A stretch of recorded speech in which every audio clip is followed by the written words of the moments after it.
Homelessness is reaching epidemic proportions in California. Statewide, there are more than 130,000 homeless people. The crisis of housing and homelessness in California is a monstrosity of giant proportions. Land use regulations in some of the places where people most want to live limit the supply of new housing. Subsidized affordable housing is illegal in a significant majority of San Francisco.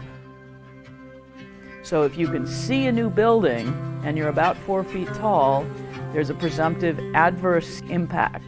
Just one of many ways that CEQA's changed over the years to really protect what we no longer really think about as the environment as we did in 1970.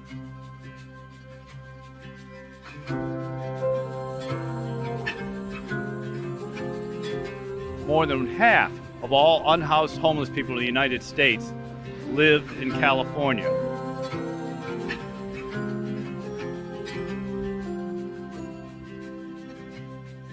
Clearly, something has to be done.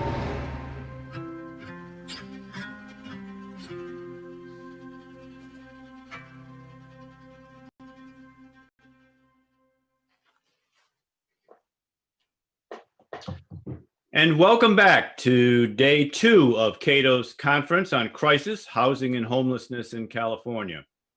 For those of you who weren't here yesterday, and for those of you who just don't find me very memorable, I'm Michael Tanner. I'm a senior fellow with the Cato Institute in Washington, D.C., and I'm the director of the Cato Project on Poverty and Inequality in California. The Cato Project is a multi-year look at why California, a state with economic growth, pockets of enormous wealth, strong social safety net, still has the highest poverty rate in the nation and the 4th highest level of inequality of any state. We're going to be looking at a variety of issues over the next few years, including criminal justice reform, educational opportunities, economic inclusion.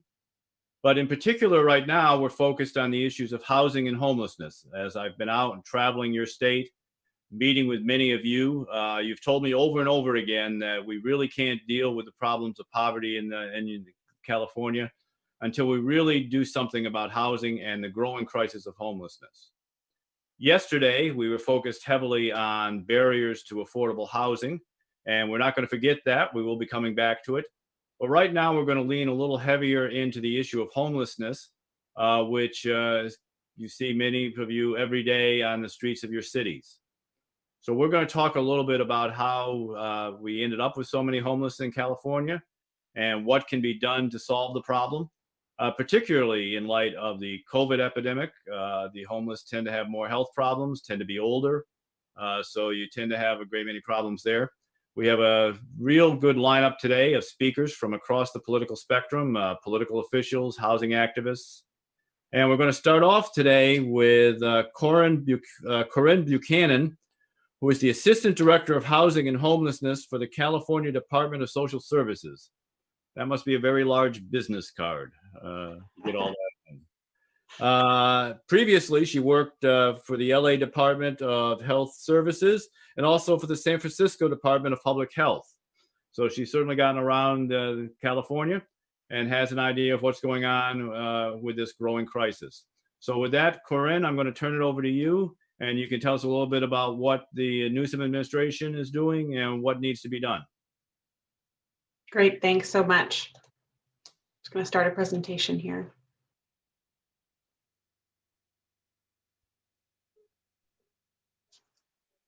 Great. Well, hi folks, my name is Corinne Buchanan. And again, I serve as the Assistant Director of Housing and Homelessness for the California Department of Social Services. I'm really pleased to be joining you today and honored to be joining you today to talk a little bit about homelessness and our approach to ending homelessness in California. And I look forward to doing so through the lens of our approach to COVID-19, which I think really lifts up some of the real deep inequities that we experience and that impact people experiencing homelessness. So let me just quickly ask if you can see my presentation. I apologize. Yes. Okay, great. Wonderful.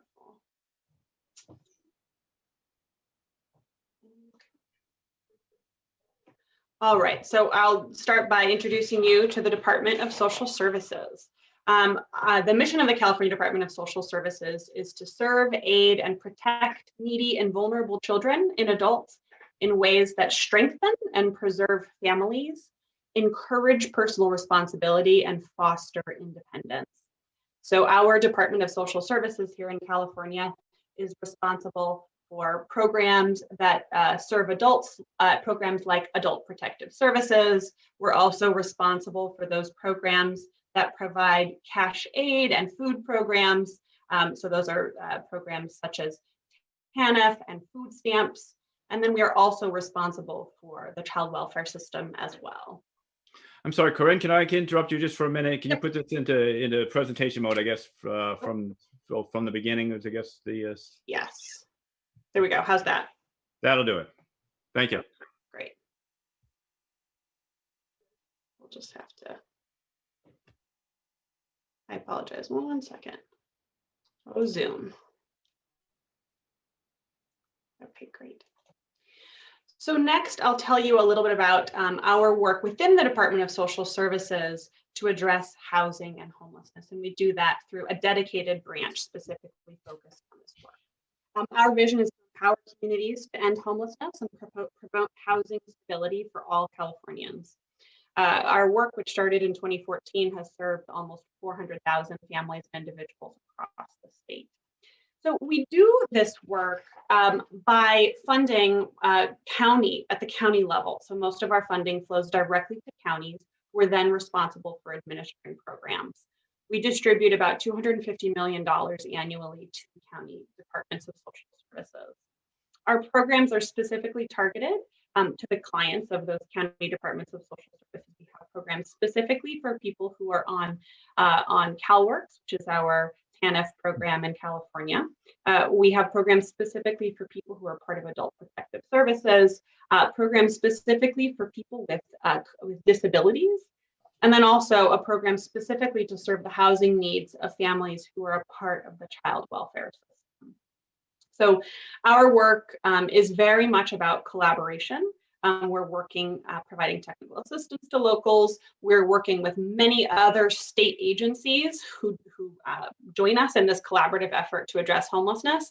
And then, of course, we couldn't do this work without our federal partners, most importantly, Housing and Urban Development, which, of course, provides a significant level of support to states in their work to end homelessness.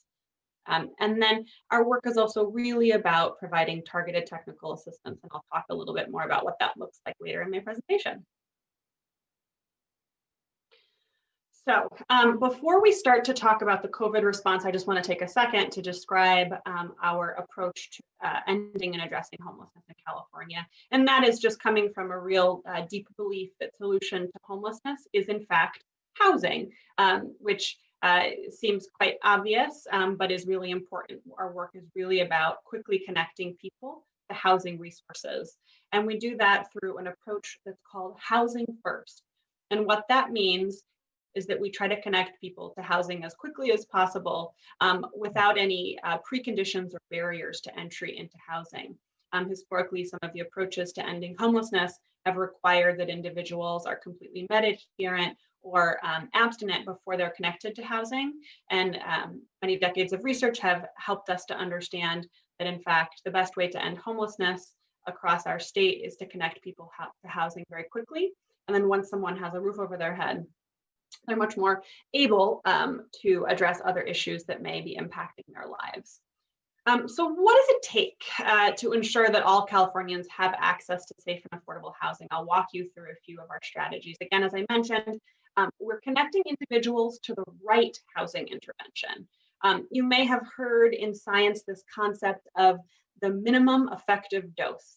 So there are some individuals for whom you can make short-term, lower cost investments that will end that person's homelessness. An example is a program called rapid rehousing, and that means connecting someone to a shallow and short-term rental subsidy while also connecting them to really intensive employment services so that eventually their rental subsidy can taper off and they can take on a higher percent of the rent in order to eventually gain housing self-sufficiency.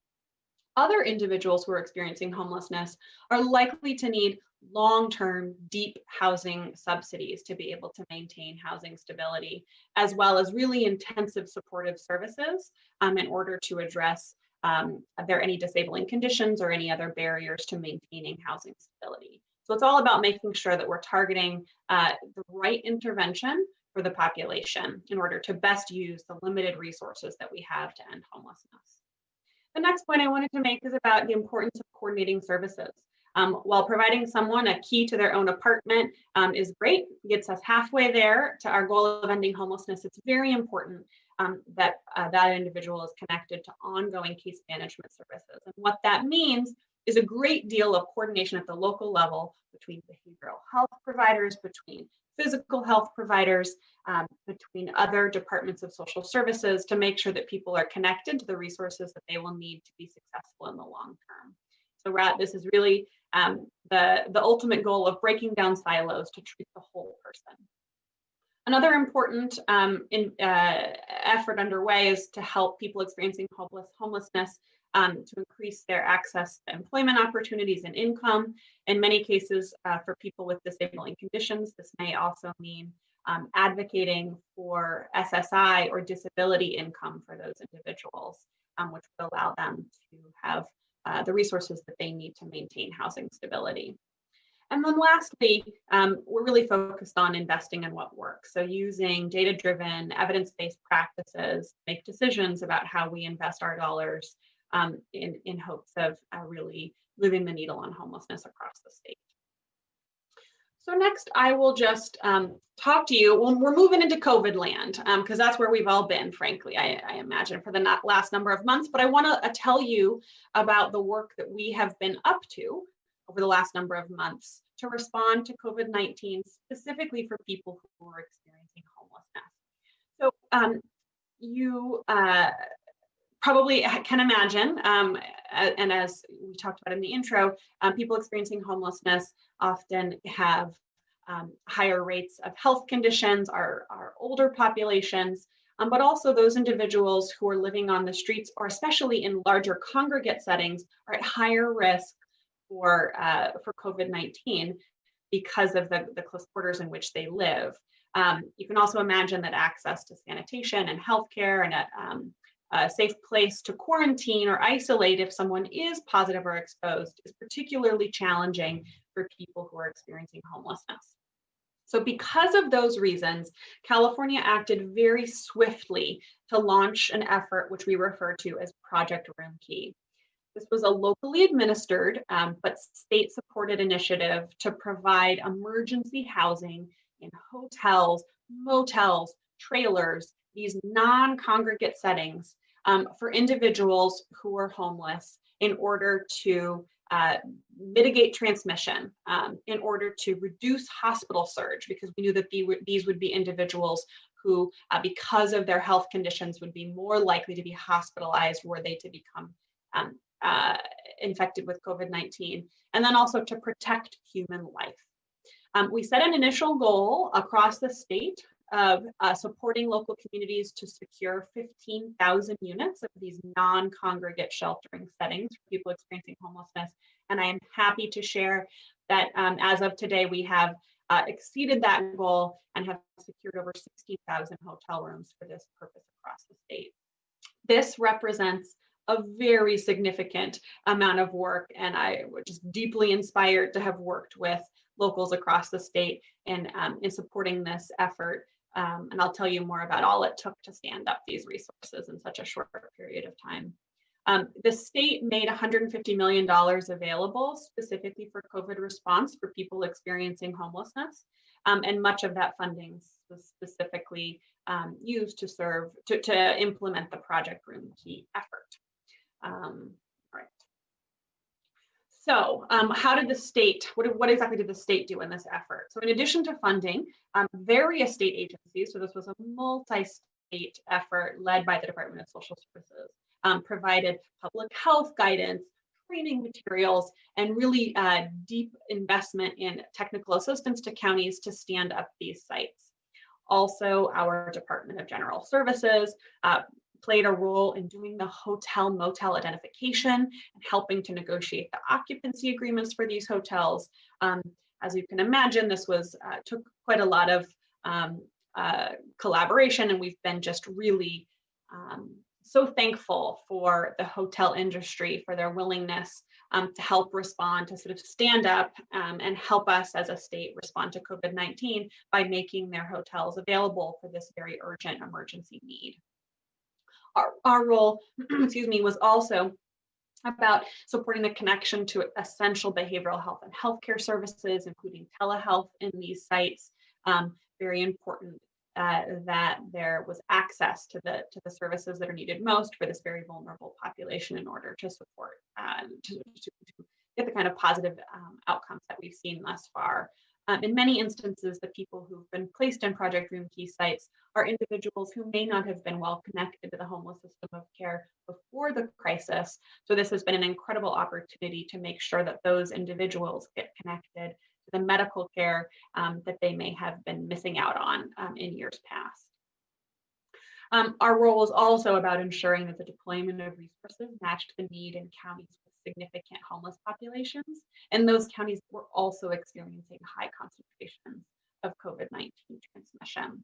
So being able to have that bird's eye view was really important as a state role. So one of the very key factors in our ability to stand up this emergency response was the fact that we are receiving FEMA reimbursement for many of the costs associated with standing up Project Room Key. California was the first state to obtain approval from FEMA to provide these emergency non-congregate shelters. And FEMA was very specific about who could and could not be eligible for this reimbursement. So for FEMA, the work, this work is really about serving people who have tested positive for COVID-19, people who have a known and documented exposure to COVID-19, and then also individuals who have a high risk for medical complications. So that would be people who are over the age of 65 or who have other chronic health conditions, which make them a very high risk for a need to be hospitalized, or more serious complications would they become infected with COVID-19. So that's the population that we've been very focused on in this effort. So in terms of the lessons learned from Project Room Key, I want to lift up for you all that, again, as I mentioned, this was a very significant lift and a real increase in, I think, what communities could do to end homelessness and to bring people inside. We have, since the program launched, served over 22,000 individuals across the state. And just to give you a sense of scale, the number of hotel rooms that were brought on to do this work meant that the number of shelters across the state increased by 50% in a matter of months. And I think what this helps us do is to demonstrate to stakeholders across the state that homelessness is not an intractable problem. In fact, with the will, with the resources, and with the heart of our counties and all of the service providers who are involved in this work, and the business community through the hotel industry, we actually can come up with creative and innovative solutions to end homelessness. The work now is really about making sure that all of the effort and the momentum and the relationships and the people who moved indoors through this effort, that great momentum can be continued as we move forward in responding to COVID-19 and in our fight to end homelessness. I want to just quickly lift up a couple of lessons learned. We learned very quickly that it's important that our emergency response systems prioritize people experiencing homelessness, and that those responses are guided by a public health lens. As I mentioned before, collaborations were very key, making sure that we had public health at the table to ensure that decisions we were making would lead to good medical outcomes, and then also our partners who are doing emergency response to ensure that they are thinking about the people experiencing homelessness. This is also certainly true as we've been responding to wildfires across the state, making sure that our systems are thinking about the unique needs of this population. Also, cross-agency collaboration and partnerships were critical. You can't do work at this scale without bringing everybody on board, and everyone had to do their part. So homeless continuums of care, counties, cities, nonprofit sector all came together, the business community all came together to be able to make this happen, and it wouldn't have happened if one of those partners hadn't been able to give it their all. And then lastly, it's very important that we start planning for rehousing efforts right away. We know that this is an emergency response and that these hotels will eventually go back to their normal use of serving tourists. So we are focused and have been very focused on supporting communities to plan for how they can connect people to ongoing housing supports to maintain housing stability as they exit Project Room Key sites. So individuals who are positive or exposed are typically staying in Project Room Key sites for a 14-day quarantine period. And those individuals who are at high risk for complications are often staying for longer periods of time, since the hotel rooms really serve as a protective factor against contracting COVID-19. I'm also excited to tell you about one of the next stages in our work for this population in the COVID response, and that is Project Home Key. So we are working in partnership with our Housing and Community Development Department to provide $600 million in funding specifically to do especially acquisition and some rehab of a variety of housing sites, including hotels and motels, and many of those that were actually used for Project Room Key. So some of the partners we've been working with have said, well, would you be interested in actually purchasing this asset so that it can become a long-term housing resource to serve people experiencing homelessness?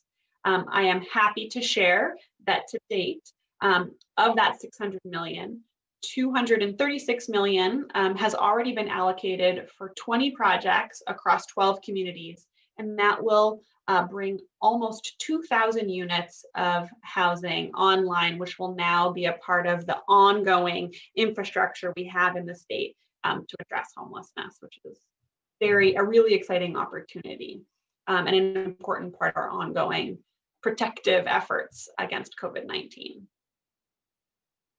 So lastly, I just want to leave you with a couple of thoughts about how we build on the success of the COVID-19 effort and all of the other work that we've been doing in the state to end homelessness. And that is that we need to continue to focus on using evidence-based practices in our work, and are really investing in data systems that allow us to understand the outcomes of the various initiatives that we administer at the state level and also at the local level, and using that data to target our investments as we move forward. Secondly, we are learning that it's very important and really investing in the mechanisms that will allow for the voices of those with lived experience of homelessness to be part of both program design and implementation. We have discovered, and there are many stories, especially even through Project Roomkey, of the ways in which the voices of people with lived experience have led to better service delivery and more impact in all of our program offerings.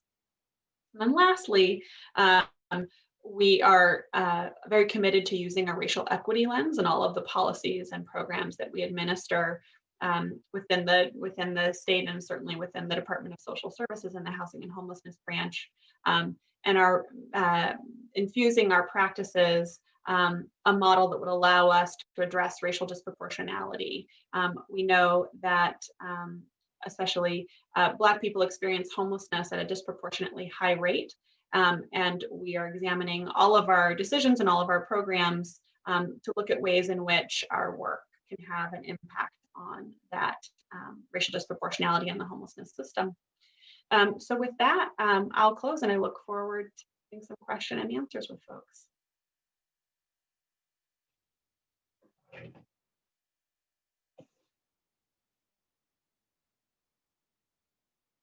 Thank you very much, Corinne. And we do have a great many questions that have already come in. Great. I want to remind everybody that they can participate in this conversation. If you're on the Cato main event page, there's a box for you to simply ask questions there. You can also ask questions through Facebook or YouTube. And finally, you can ask questions on Twitter using the hashtag Cato California. And we will try to get to questions from all these sources here. I'm going to start off with a question that came in. Tell us a little bit about your work with nonprofits. Do you work with nonprofits and religious organizations? Have they been successful? Are some types more successful than others? What kind of experience have you had with them? Yeah, so most of our work is directly with counties. So we fund counties who then are responsible for administering programs at the county level. And by and large, most of our counties work very closely and provide funding to nonprofit organizations who are able to deliver services on the ground and have the cultural competency to be able to do this work effectively. So a great deal of the work has been carried out in terms of the direct service by nonprofit organizations. We have the opportunity in many cases to hear the success stories and have gotten to know some of the major players across the state in doing this work. We would not have been able to do this Project Roomkey effort if it weren't for the dedicated network of nonprofit organizations across the state who are committed day in and day out to ending homelessness. Terrific. Yeah, I know that they can be very effective and have a lot of different approaches than what the government can do directly. Here's a question that came in from Robert.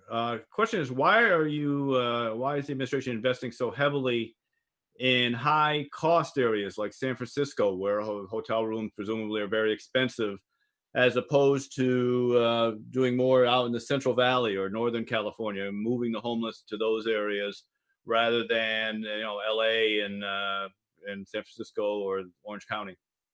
Yeah, so when we make investments at the state level, we take quite a lot of care to focus on geographic equity. So ensuring that all parts of the state receive opportunities and access to dollars that would help them end homelessness in their communities. So we are thoughtful about that. The great resource for us in our ability to make sure that our investments are responsive to the needs of that community is through what's called an annual point in time count. So this is an effort that is mandated and funded by HUD. So across the state every year, actually I should say every other year, and in some cases every year. Some communities choose to do it every year, but HUD requires that every other year we do an intensive census of people experiencing homelessness in a particular community. And so we use that information to target our investments to make sure that communities have the resources that they need to address the homelessness in their community. Terrific. Another kind of cost question here is, someone's asked, wouldn't it be more cost effective to prevent displacement in the first place rather than to try to intervene afterwards and deal with sort of the problem after it's occurred? Yeah, I think our response to that is that we've got to do both things. It's definitely not an if, sort of an or, but an and. It's very important, especially as we think there may be increases in homelessness due to the economic fallout from COVID-19. So it'll be very important to continue our investments in preventing people from entering homelessness.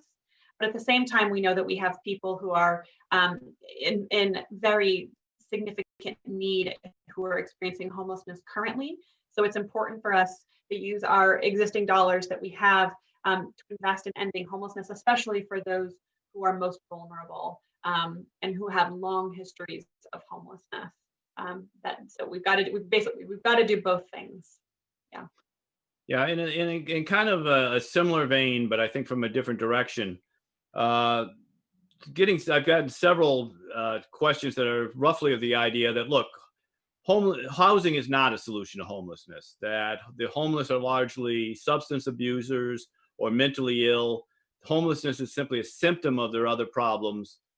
Isn't it more important to deal with those other problems and stop spending a lot of money on housing? So what we have found in our work serving people with really complex behavioral health conditions is that when we provide someone a roof over their head, they have a sort of much better success rate in terms of reaching their own client-driven goals. So our approach has been to really try to serve those people who have the longest histories of homelessness and the most complex medical conditions. And to do so, we have to create housing resources that have low barriers to entry. Or else those are individuals who simply we will not be able to serve in our system of care. Yeah. Similarly to that, you've talked a lot about housing first, and that there's research that supports that housing first is the most effective approach. Some people have suggested that transformational housing is better for some people. That different approaches work better for different people. Are you putting, to some degree, all your eggs, say, in one basket on this? Yeah, I think many communities are approaching this differently, but we would just want to make sure that we have housing resources in our continuum that, again, as I mentioned, have that low barrier to entry and that can keep people housed over the long term. So we care a lot about our housing stability metrics and want to make sure that we're successful in serving people, even those who have really serious and complex behavioral health conditions. So I think it's really about also helping our community-based substance use treatment system of care to become really competent in serving people who are homeless. And in what that often means is, for example, rather than expecting someone to come into an outpatient clinic, how can we more effectively bring to scale field-based clinical services where we can meet clients in their homes or where they're at? Thinking about how we orient our system of care to be most responsive to the unique needs of this population. Yeah, I don't want to get too deep in the weeds on this, but someone came back with a question about studies that show that adding 10 units of housing first only reduces homelessness by one person. Is that a cost-effective approach? Yeah, we have found, again, by focusing on people who have the highest, sort of the most chronically homeless, long histories of homelessness, and especially people who are the frequent users of our healthcare system, that those individuals in particular we will see cost savings in the healthcare delivery system when we provide housing to those individuals. But I'll also say it's really important to acknowledge also just the other benefits of addressing homelessness and really making sure that people, all of Californians have access to safe and affordable housing, is just impact on, I think, our social fabric as a state, and also just the health outcomes for those individuals for whom we can connect to housing resources. Jim from YouTube actually has a very basic question, which is probably one of the questions we should all start with here. which is, why does California have so many homeless people? It's what, around 130,000 or more. It's about half of all unhoused homeless in the country live in California. Why? Yeah, I think there's actually a pretty simple answer to that, and that is our affordability crisis. We have a really true affordability crisis in our housing market here in California. We know that many of the communities like San Francisco and Los Angeles are among the most unaffordable communities in the country when you compare our median income to our median housing costs. So we've got a serious affordability crisis, and I know that you spent a great deal of time talking about that yesterday as well. So lots of work happening on that front. Yeah, we'll be coming back to that one today too. I have the feeling that there's going to be a lot of discussion of housing costs and the relationship to homelessness, as we know that they are interrelated.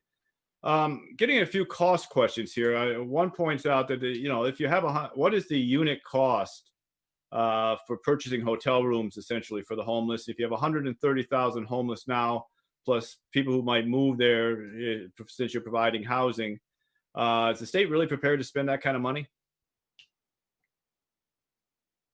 Yeah, so I think this is again. Our strategy is twofold: expanding that housing stock and dedicating new housing resources specifically for people experiencing homelessness is one part of the strategy. And then another part of the strategy is continuing to partner with federal housing and urban development department and local housing authorities to use rental subsidies. So this is a big part of the ways in which counties and cities are addressing homelessness is by using federal rental subsidy vouchers, often referred to as Section 8 vouchers, and other, some cases, locally funded rental subsidy programs, in order to make up the difference between what a market rate unit would cost and what a person experiencing homelessness would be able to afford. So again, this is sort of you got to do everything strategy. We've got to focus on building up our stock of housing, while we also need to use rental subsidies in order to be able to immediately end homelessness for many among us. I guess kind of feeding off this cost question, I've gotten a few questions to the effect of, look, the state's been trying this for a long time. You're spending a lot of money. You have all these programs. Homelessness just continues to get worse. Isn't it time to try to do something different?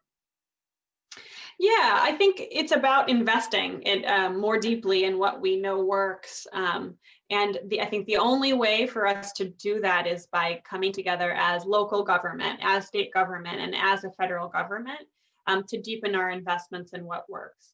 And again, as I said, this is going to be even more important as we are continuing to deal with the fallout of the economic impact of COVID-19. So we will need to come together, I think, at all levels of government and the business sector, the social services sector, the community-based organization sector, to really deepen our impact and our investment in making this happen. It isn't it will take a lot of work, but I think what we have demonstrated through Project Rimkey is that it is possible. It's not easy, but it is something that's doable. A couple of different questions came in yesterday. We spent a great deal of time talking about affordable housing, and I don't want to sort of drag you into that one here, but the question is, how do you balance the need to add more housing supply the way, say, Asian cities do, and higher density housing to keep housing costs low, versus the sort of NIMBYism that we have here? I'm going to add to that question, which came in off of Twitter from Kilojoule. I'm going to ask, how about housing for the homeless? You know what the Embarcadero Center went through in San Francisco, the Navigation Center, to try to put something up there. Newport Beach blocked the Navigation Center in its city. I mean, how is it to get services for the homeless and to get housing generally through when local communities are so against these sort of services? Yeah, I think this is a real a real serious issue, and I was happy that you've got the YIMBY voice here as part of the conference. But you know, again, I think we were able to do a lot of this work through Project Roomkey because there was political will associated with a desire to respond to the pandemic. And that's not to say that NIMBY issues did pop up. They emerged as we were trying to stand up these Project Roomkey sites. But because there was sort of the public will, I think we were able to do this work. And again, I hope that it's about helping people to understand how when we do permanent supportive housing and when we provide housing resources for people experiencing homelessness, if we do it right, we can actually be an asset. These housing settings can be an asset to the community. There are many really beautiful housing sites specifically for people experiencing homelessness that are just, I think, great models for what an asset they can be to the community. Oftentimes, they include mixed use and beautiful retail spaces and other community assets as a part of the buildings. So I think good design is an important part of hopefully changing hearts and minds, and then also helping communities to understand that by creating housing opportunities, we can end homelessness for people who they see on the street every day in their own communities. Thomas from Facebook asks, how much of this money that you spent, 25 million, say, goes to the homeless, and how much of it is you know, they're not seeing that in their pockets? Is it just going to hotel owners and landlords and other people who make money off the poor? Yeah, so the resources that are invested in ending homelessness through our department, I can speak for my Department of Social Services, again, they flow through the counties, and then they fund rental subsidies. They do fund emergency housing or hotel vouchers. They fund supportive services. They fund disability advocacy. Outreach resources. So the funding is all geared towards helping that person get connected to housing and then to maintain their housing. And so that does take, as I mentioned, the rental subsidy in order to make up the difference between the market rate and what someone can afford. And it takes investing in a social safety net or a supportive services provider who can help that person to actually get connected to their housing resource, and then to be able to maintain that housing resource, to really be connected to their own community and to get connected to medical resources and get connected to behavioral health resources, all of the resources, the employment support services, what it takes to help someone to be successful in their community. You're going to eventually come to an end with the eviction moratorium that's going on right now. Are you planning for that? Is that going to lead to an increase in homelessness? Obviously, it can't go on forever. You can't continue to shift all the costs onto the backs of landlords. That certainly is not fair or effective policy. What's going to happen? Yeah, so there are lots of planning happening, both at the state, federal, and at the local level. Communities across the state have also received funding through the CARES Act directly from the federal government. Many of those are dollars that can be used. It's a housing and urban development program called the Emergency Solutions Grant. Many communities are already thinking about how they can use those federal HUD funds to really make sure that people have the supports they need when the eviction moratorium does end, in order to avoid any new entrances into homelessness, and so that people can stay in their homes. So many people across the state are building local systems of care to be able to address that need, which is really important. Well, thank you very much, Corinne. We really appreciate your taking the time to be with us today, and the presentation, and to suffer the slings and arrows of our audience. We appreciate that very much. We're now going to take a 15-minute break. The next session, The Growing Crisis of Homelessness, will begin at 11 o'clock. We have an all-star panel for that one. We hope you'll stay tuned. In the meantime, feel free to visit the homepage for Cato's project on poverty and inequality in California for more information. Thank you all very much. Let's take a break.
I'm from Oakland. I've been homeless about a year and a half. It's been pretty rough. It was rough for me. They just trying to like put me anywhere, and you know I'm halfway paralyzed, you know, and you can't. I don't think that's fair. You know, me being in my position on the street is not a good look, or not a good thing, because I can die. It's horrible. Living on the streets is horrible.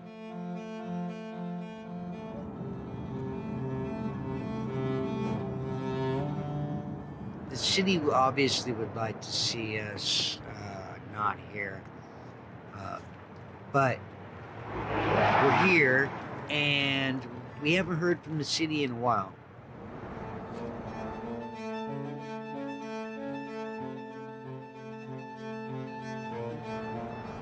So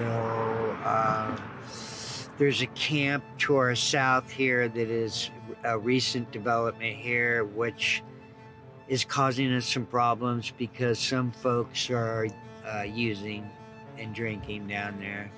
So that causes us some problems. For me, I ran out of money and I was unable to work. So I had a state job and I was a lifer. So I got really sick and I resigned. You know, leaving it open for me to someday return, possibly. But I never did. I applied for disability. So I'm here living on disability.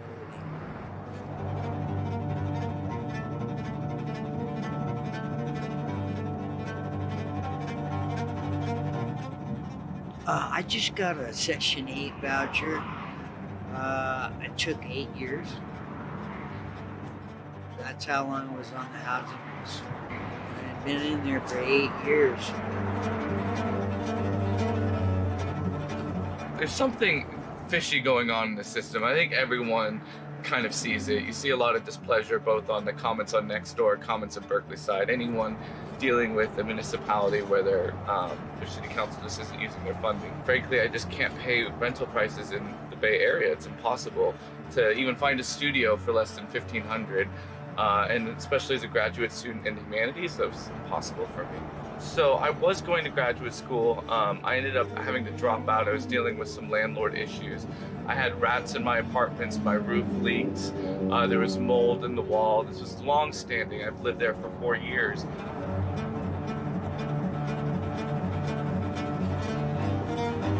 If there's one thing that rang true in this community, the homeless community, the vast majority of us just come from broken families, which is why we create kind of a family here. We try to find family among our friends.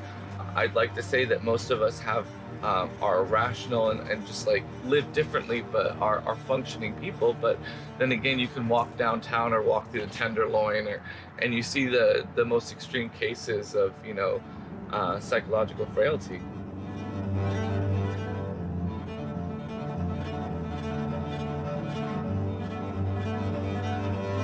A lot of us have been habituated in homelessness. Like I said, we come from disrupted adoptions, foster youth, or some type of circumstance where it's kind of been thrust upon us. I remember when I was 18, I was eating out of dumpsters. That was like that from 18 on, all I can remember is like sleeping under bridges, eating out of dumpsters, hitchhiking. And after a while, you just become habituated to that as kind of your normal lifestyle. And I think the problem also is that homelessness has been increasing over the years. More people are coming to California. There's a larger percentage of us, and so the cases that make people look at us negatively are more pronounced. You see how people look at you like trash everywhere you go, and I can't help but think that people internalize that negatively. And I try as much as I can to fight against it. You know, I have a beautiful dog. I talk to as many people as I can. I'm pretty approachable. I do yoga everywhere, and I try to be an example of how homelessness is not necessarily a negativity. But I'm like fighting against an ocean of suffering, really. And I'm getting washed away pretty much.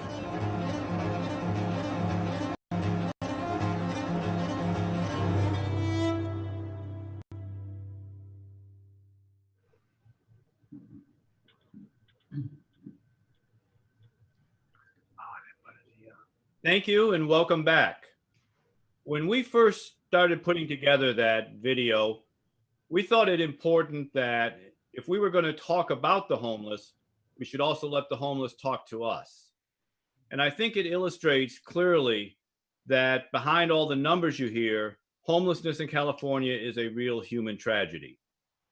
We have an excellent panel coming up to discuss what to do about that tragedy, what are the solutions, and how can we all get involved and help.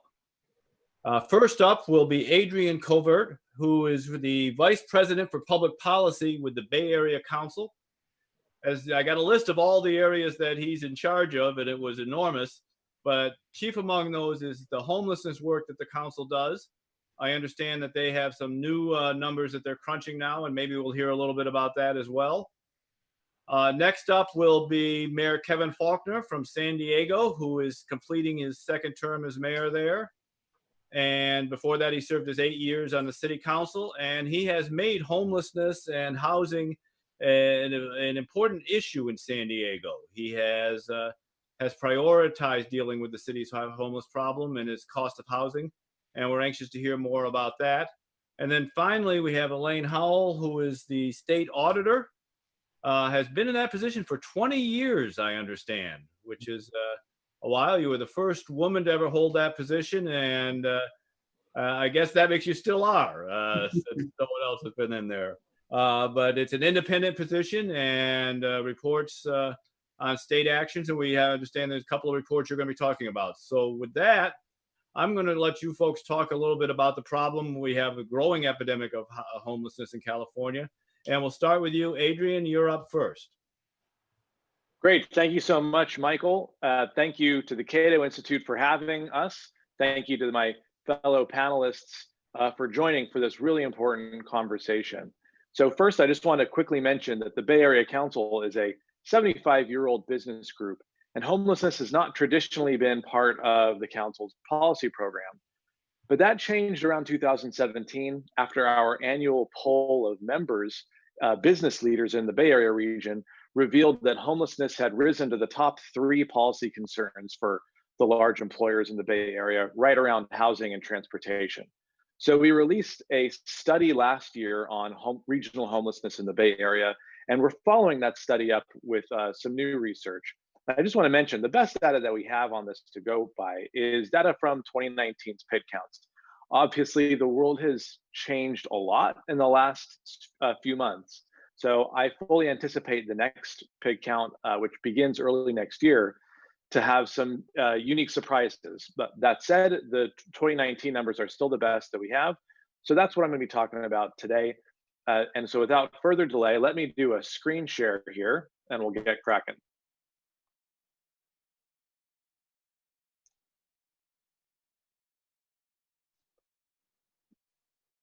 Okay, do folks see the graph?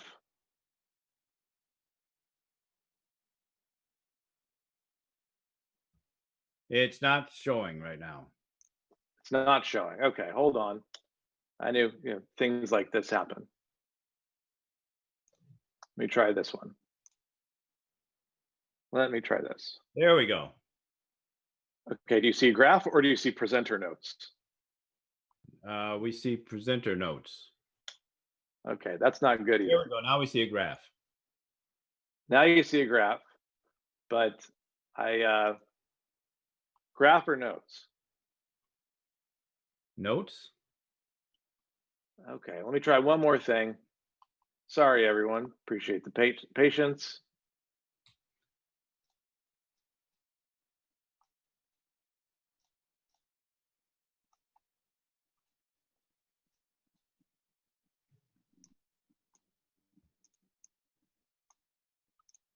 Hold up.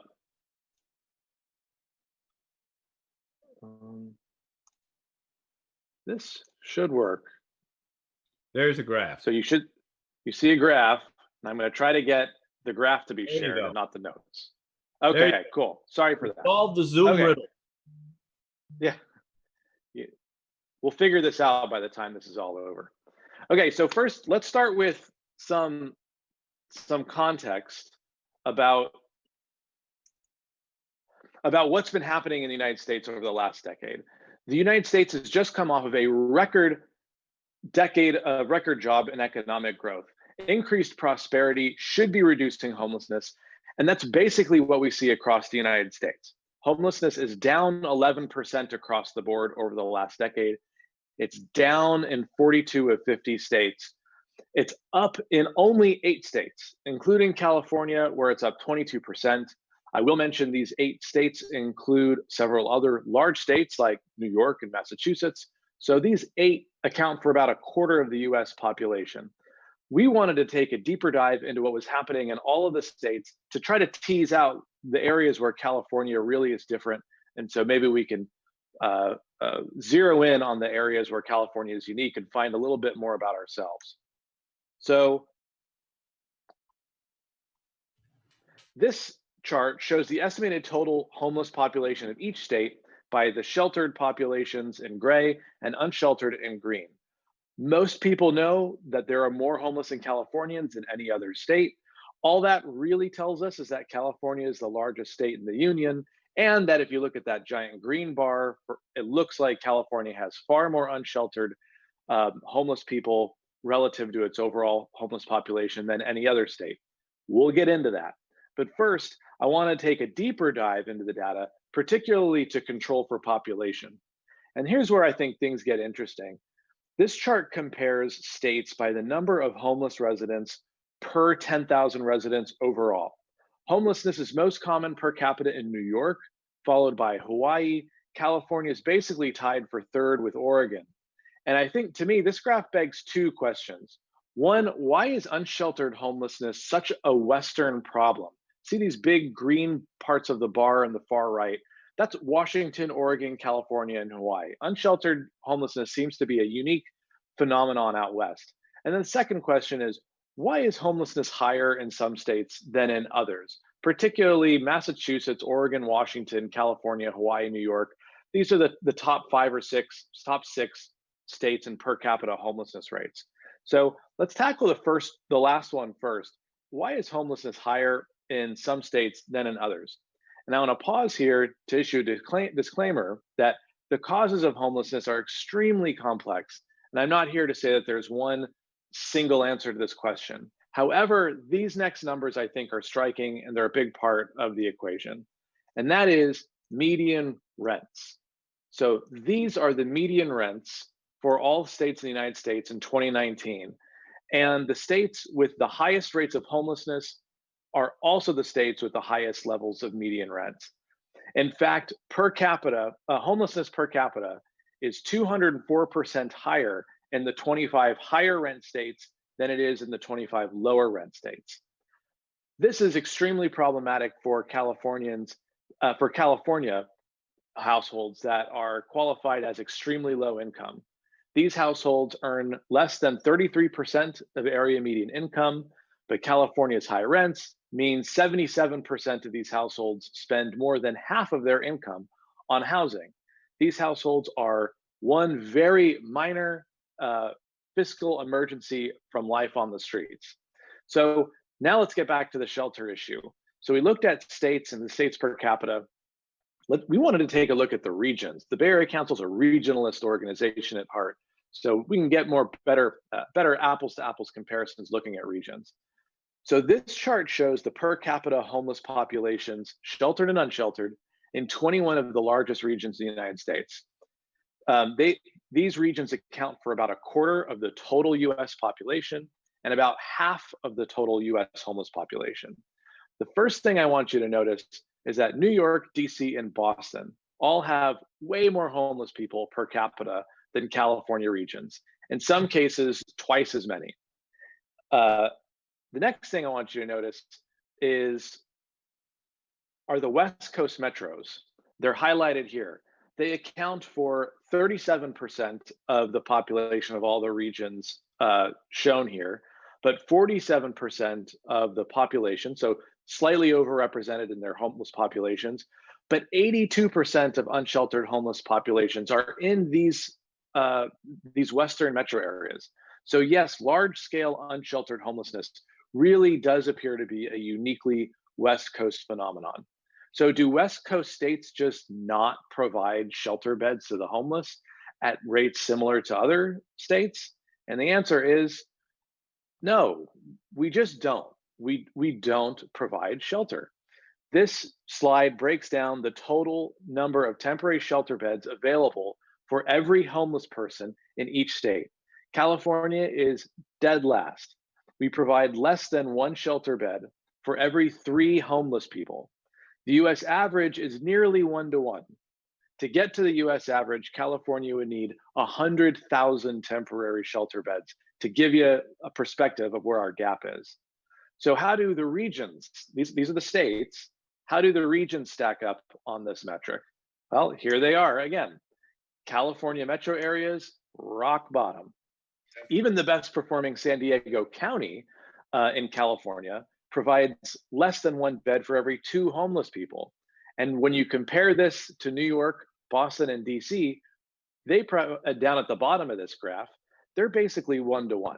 They provide a bed to everyone.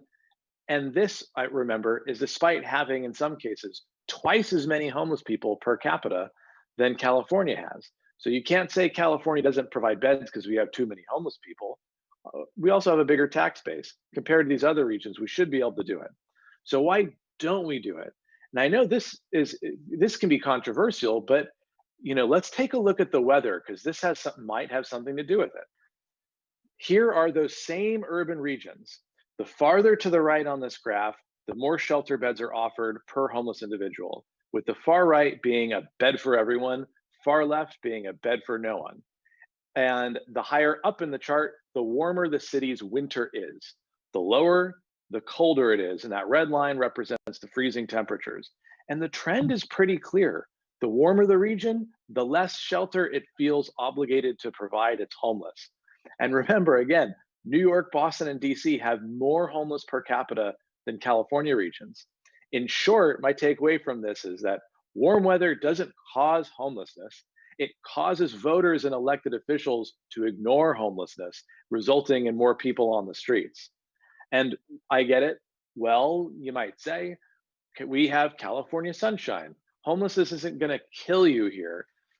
To which I say wrong.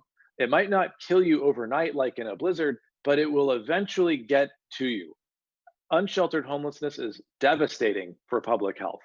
Nearly 6,000 people, homeless people, have died on the streets of just 3 California counties in the last 5 years. This graph shows Los Angeles, Santa Clara, and San Francisco counties, where I was able to find the most apples to apples comparisons. The average, and by the way, this represents a 75% increase in the death rate, way faster than the growth in the homeless population over that same time period.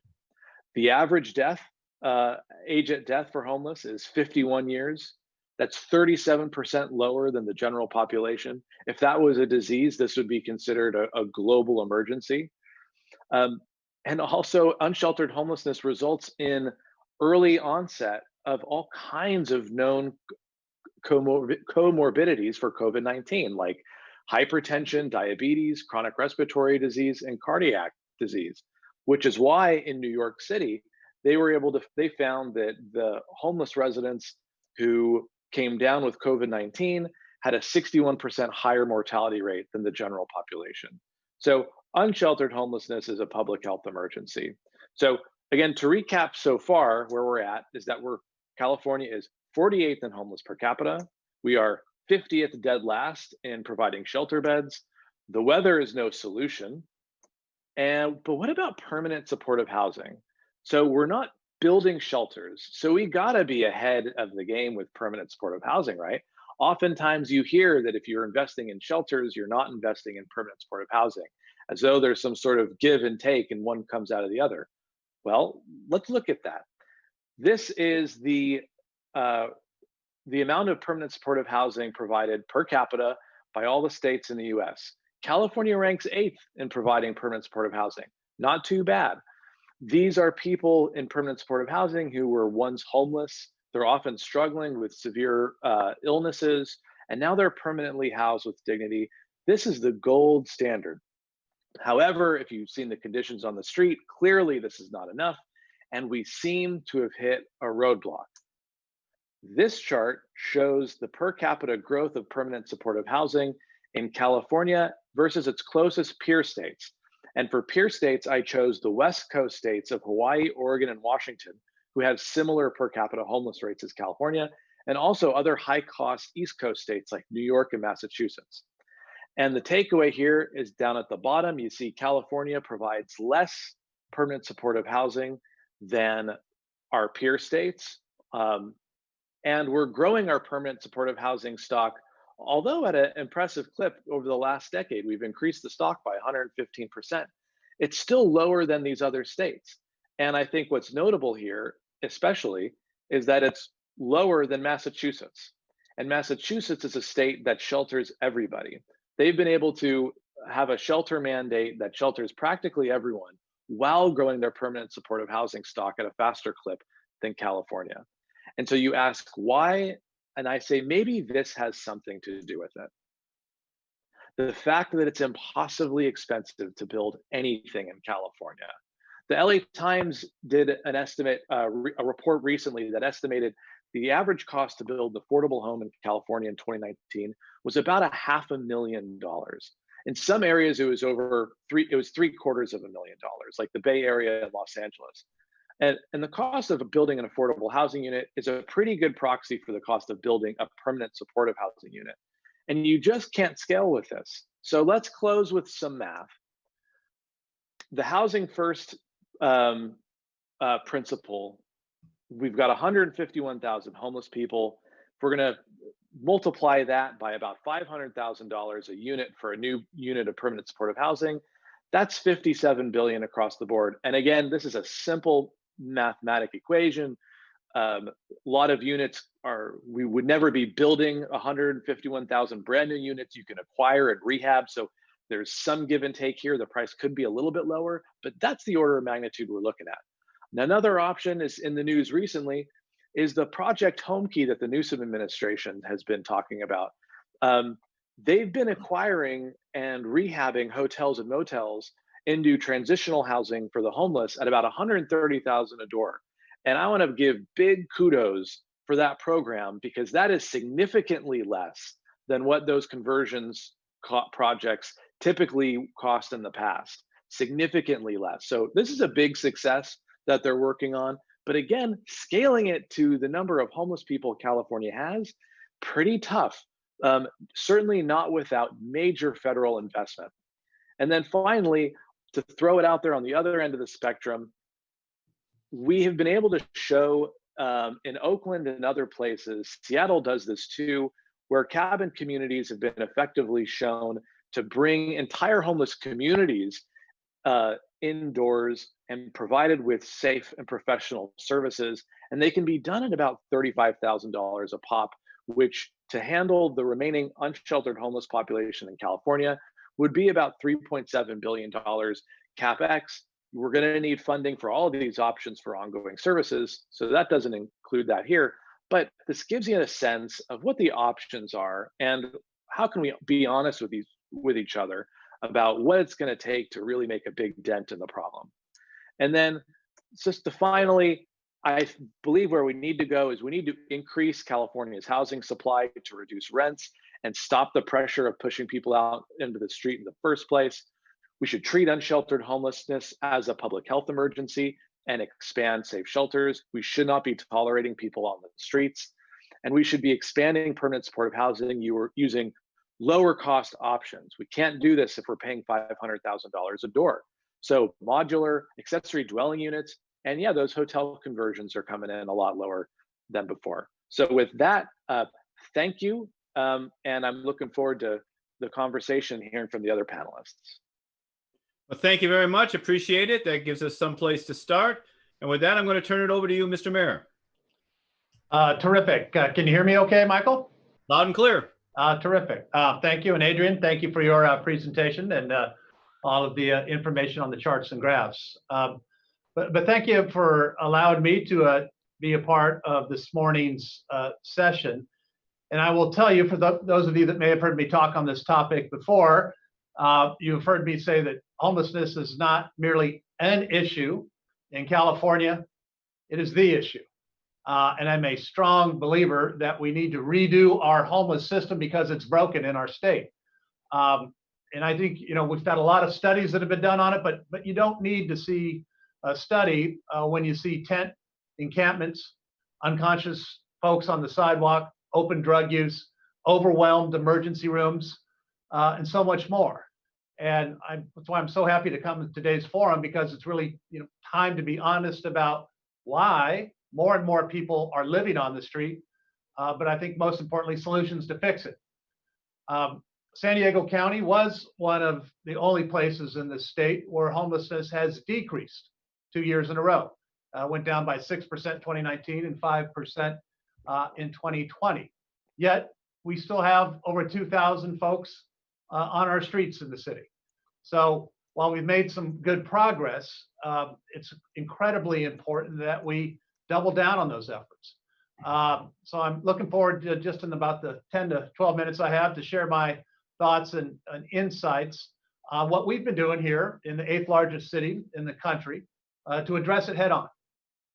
And I would say that when it comes to conventional wisdom about theories on how to solve homelessness have proven to be largely ineffective for the scope and the scale of our crisis here in California. Adrian, I think, just got to that very effectively. I've seen it firsthand as mayor. I remember back to when San Diego was going through a hepatitis A crisis on our streets over 4 years ago. That was a system that showed we needed to do things differently. Lives were at stake. We used to try to pursue universal consensus on where to put homeless services and where to build housing, all while homelessness continued to rise. Some would say that they support more homeless services. They just want them somewhere else. And so as I made that commitment to San Diegans, I said those days are over. We've since taken dramatic steps, not about universal consensus, it's about action and results to get people into safe and sanitary environments. So I'll touch on a couple of these examples from the past few years, and then a little bit about how COVID-19 has made some changes to our system that I think have been actually very positive as we look into the future of how we're getting people off the streets for good. There's a lot of focus always, unfortunately, on the only focus is only housing to solve homelessness. And housing is incredibly important. The reality is, and we just heard this a little bit, is it can take years to build one home, let alone the 151,000 for every homeless individual on the streets in California. The housing only ideology, if you will, I strongly believe, ignores that tens of thousands of Californians aren't homeless just because they lost their home. They're homeless because they're also losing their fight with mental illness or addiction. And so until we get the statewide housing reforms that we desperately need, and then I continue to support, we really have to work on solutions that are helping people right now. In a matter of months, the city of San Diego identified locations. We constructed and opened 3 massive sprung structures to get folks off the streets immediately. We increased our shelter capacity by more than 800 beds for men, women, and children. We also opened up 2 storage centers to help people to get their freedom and their dignity back and keep them from having to be preyed on by thieves and criminals out on the streets. I will tell you that I think all of us know that our clients will run the gamut. We will have homeless college students that need help in storing maybe perhaps some of their belongings. We'll have employees who want to keep their work uniforms in our storage units. And we will have men and women who need to drop off their things before they go to a doctor's appointment. People who would otherwise struggle to find a job, go to school, or open access services without the stigma, of course, of being homeless. And so just as importantly, I think this really helps us to not only help people and individuals and belongings, but it helps keep our public spaces free of tents and debris. I think we also recognized in San Diego that you have to intervene before people end up on the streets with those individuals who, unfortunately, their vehicle right now is a home of last resort.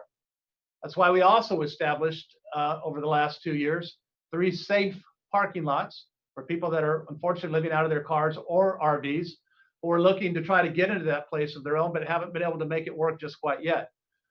Those safe parking lots are working. They're working every single night. It's not just about a lot, it's about the wraparound services with the help and the support to get folks matched with that apartment of their own, or to give them that safe access to some of the services that we need. We have to get creative. We have to find faster ways to put a roof over somebody's head. And so I've worked very closely with our apartment owners, rent units, others with our homeless individuals, but also working that how can we reunite folks with their family? Everybody who's on the street has some family. And so we've really put a lot of effort here into San Diego to our family reunification program. And since 2012, that has helped more than 3,000 individuals reunite with their families to get them back on their feet and to get them back on their feet for good. And so I've really tried to create the system where we have a shelter for folks to go. It's a clean and sanitary environment, that it has the wraparound services to help them with what they may be dealing with in terms of addiction or mental health, has the housing navigators so we can match them with a resource right there in the shelter, again, with one goal. How do we get people off the streets, but not just for a week or for a month, but how do we get them off the streets for good and into that place of their own? And whether you're individuals, whether you're families, whether you're veterans, matching all of those help and all of those resources together.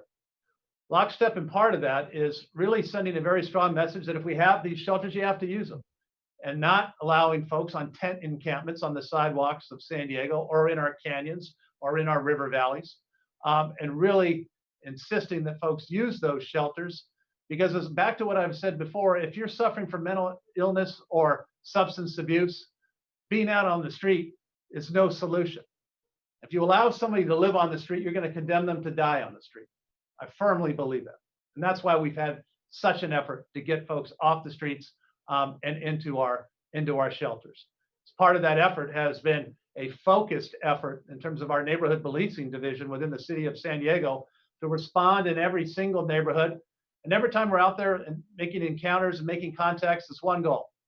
How can I get you into the shelter tonight? That's been a mind shift, mindset change in San Diego, and an approach, as I said, that we always want to help and get that offer for bed. And so that is incredibly important because we also have to insist, whether you're mayor or on the West Coast or East Coast, that you do not allow illegal and criminal activity, particularly when it comes to some of the drug use that's happening. And that is so much unfortunate of what we're seeing some of our population. That's why it's important to get those helps and to get those services in support. And so it's all about, we've tried to take very swift action in the city of San Diego. It's about creating a clean, safe, and sanitary environment, particularly as we're all dealing with COVID-19. We have taken some very swift action to prevent the spread in our homeless population. We started with placing hand washing stations and promoting good hygiene throughout the city. We've deployed nurses with outreach teams to distribute care packages and information, of course, on COVID-19. And I think the biggest game change that we did in San Diego is we established an emergency shelter, and we called it Operation Shelter to Home at our San Diego Convention Center. And it's really been a game changer. And we opened up our convention center because we're not having conventions, unfortunately, right now with COVID-19, but allowed us to have that space for more physical distancing, more efficient staffing. So we took all of the folks that were in our bridge shelters that we stood up, brought them all to the convention center. It's more capacity, and now we're serving over 1,200 people each night, again, in a clean, sanitary environment, doing COVID testing for every single homeless individual. And it's working. We've only had 20 positives out of more than 7,700 tests that we've conducted since April. It's all been asymptomatic because anybody with symptoms is put into one of our hotel units. And the main objectives when we stood up this shelter was really, how can we find the barriers that are preventing people from getting housed? And so we have our housing teams inside the convention center every single day, broken down those barriers, streamlined processes, and worked with our external partners and our providers with matching individuals with vouchers, with subsidies and programs, really to change how we house people. And I've said this is going to be an all hands on deck effort, as we have not had some city operations open. For example, some of our libraries and rec centers, we've moved some of these employees into the convention center to help with housing navigation. We have housed over 600 people in 6 months. And this was double the rate of housing efforts before we moved everybody into the convention center. So back to what I said, maybe there's some silver linings in terms of COVID-19, is to make sure that we were as efficient as we could. We're using all the resources as we could. And we were really putting that spirit and that momentum to get folks going. We have been very active and aggressive in terms of purchasing hotels. And I was really glad that Adrian mentioned about that, because that is a program that is working. We just identified, actually in the last several weeks, 2 new virtually move-in ready properties that the city of San Diego is going to be purchasing. They'll house an additional 400 folks from our Operation Shelter to Home in our convention center. And our goal is to have them open and hopefully available before Christmas. So we've really made a lot of significant progress through this new Operation Shelter to Home, and I'm doing a lot of speaking about it because I think it's really going to be a model for the future, certainly of our homeless system here in San Diego, while at the same time being able to help prevent the spread of the virus from taking hold in this incredibly vulnerable population, which are women and men on the streets. And so I would just say, to sum it up, and I'm looking forward to hearing our state auditor, who, by the way, our auditor did a remarkable audit in terms of homeless, and I should say mental health issues in California. Again, they're absolutely linked. I think we need smarter strategies to help folks in the populations from sleeping outdoors, people who need housing and people who need mental illness and substance abuse issues. You have to link all of those together. So we've really changed our approach pretty dramatically in San Diego over the last 4 years. I think we're seeing some of those results as homelessness has decreased, continues to decrease. We've got a lot of work still to do, but I think you have to address it by getting real, as I said, about the problems, particularly head on mental health and substance abuse. It is not acceptable to condone living outdoors in our cities. It's not humane to let people with severe mental illness to wander our streets, and it's not responsible to turn a blind eye to drug abuse. It's going on. And so I think we have the ability within ourselves to continue to make a change in all of our urban cities in California, to continue to move folks off the street, to clean up the unsafe homeless encampments that unfortunately has symbolized too much failure in the past.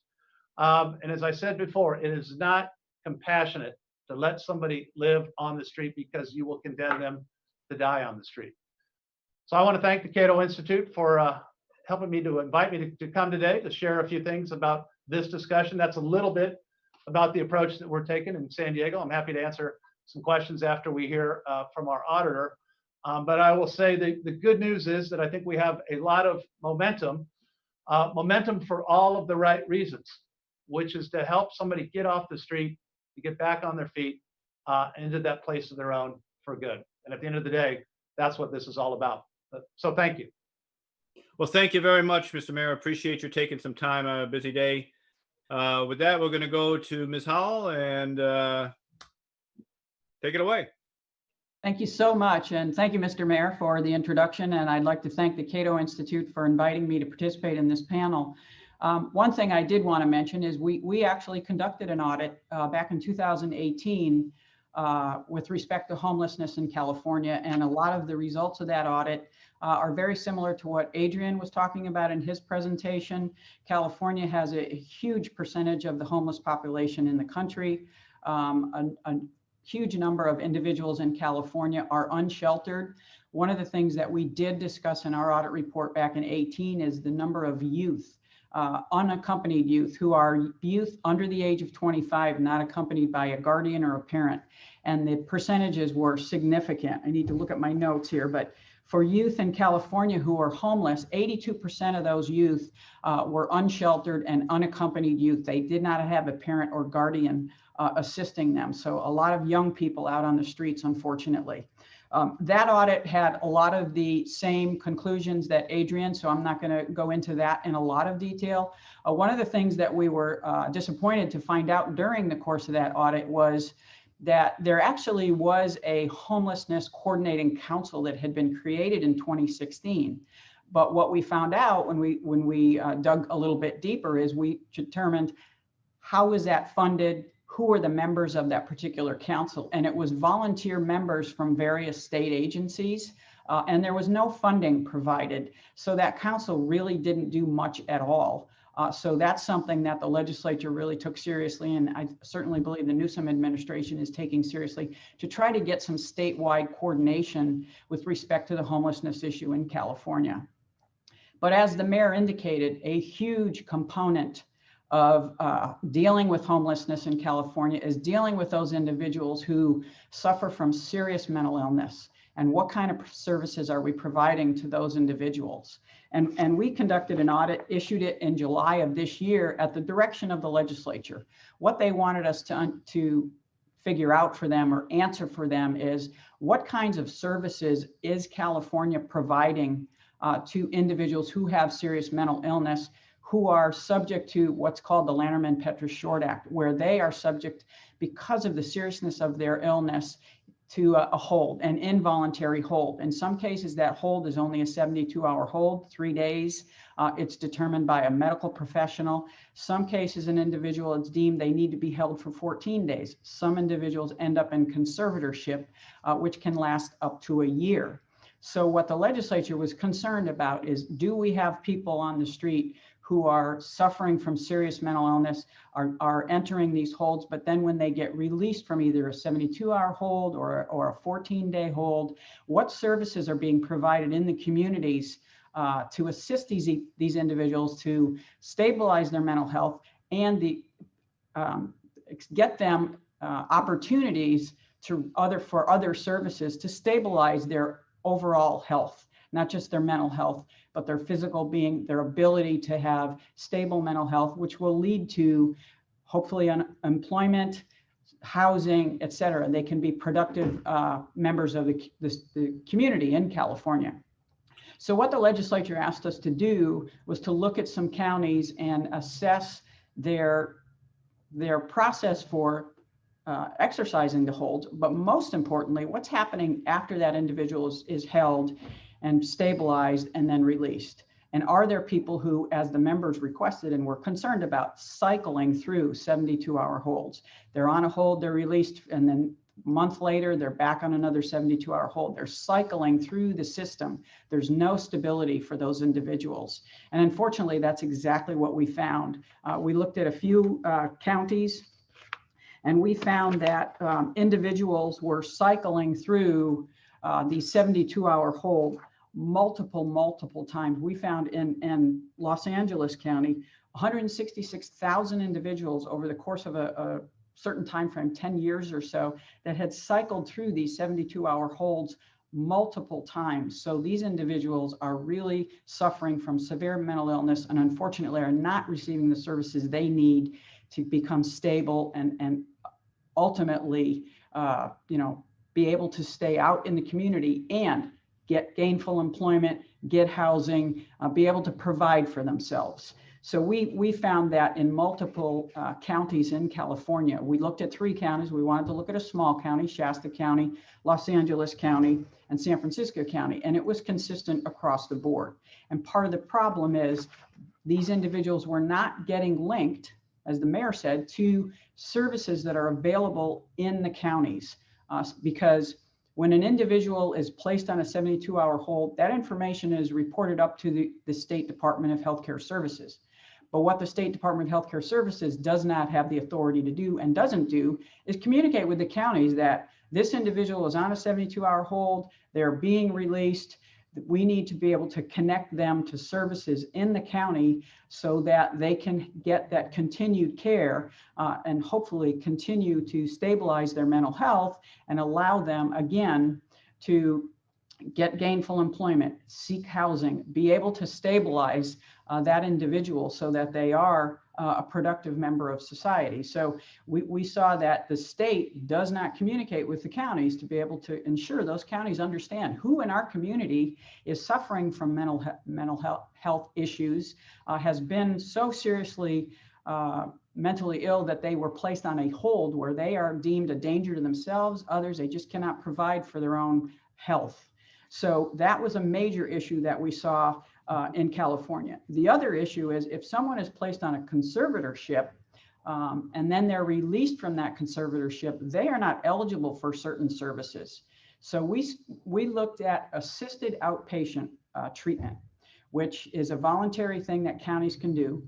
There are 12 counties in California that provide this assisted outpatient services. So this is, as the mayor indicated, kind of wraparound services that are going to help this individual from a holistic perspective. Certainly their mental health, psychiatric services, medications, those sorts of things, but wraparound services so that person, again, can continue to maintain stable mental health and move towards, being more productive in society and be able to stay out of facilities, stay out of crisis.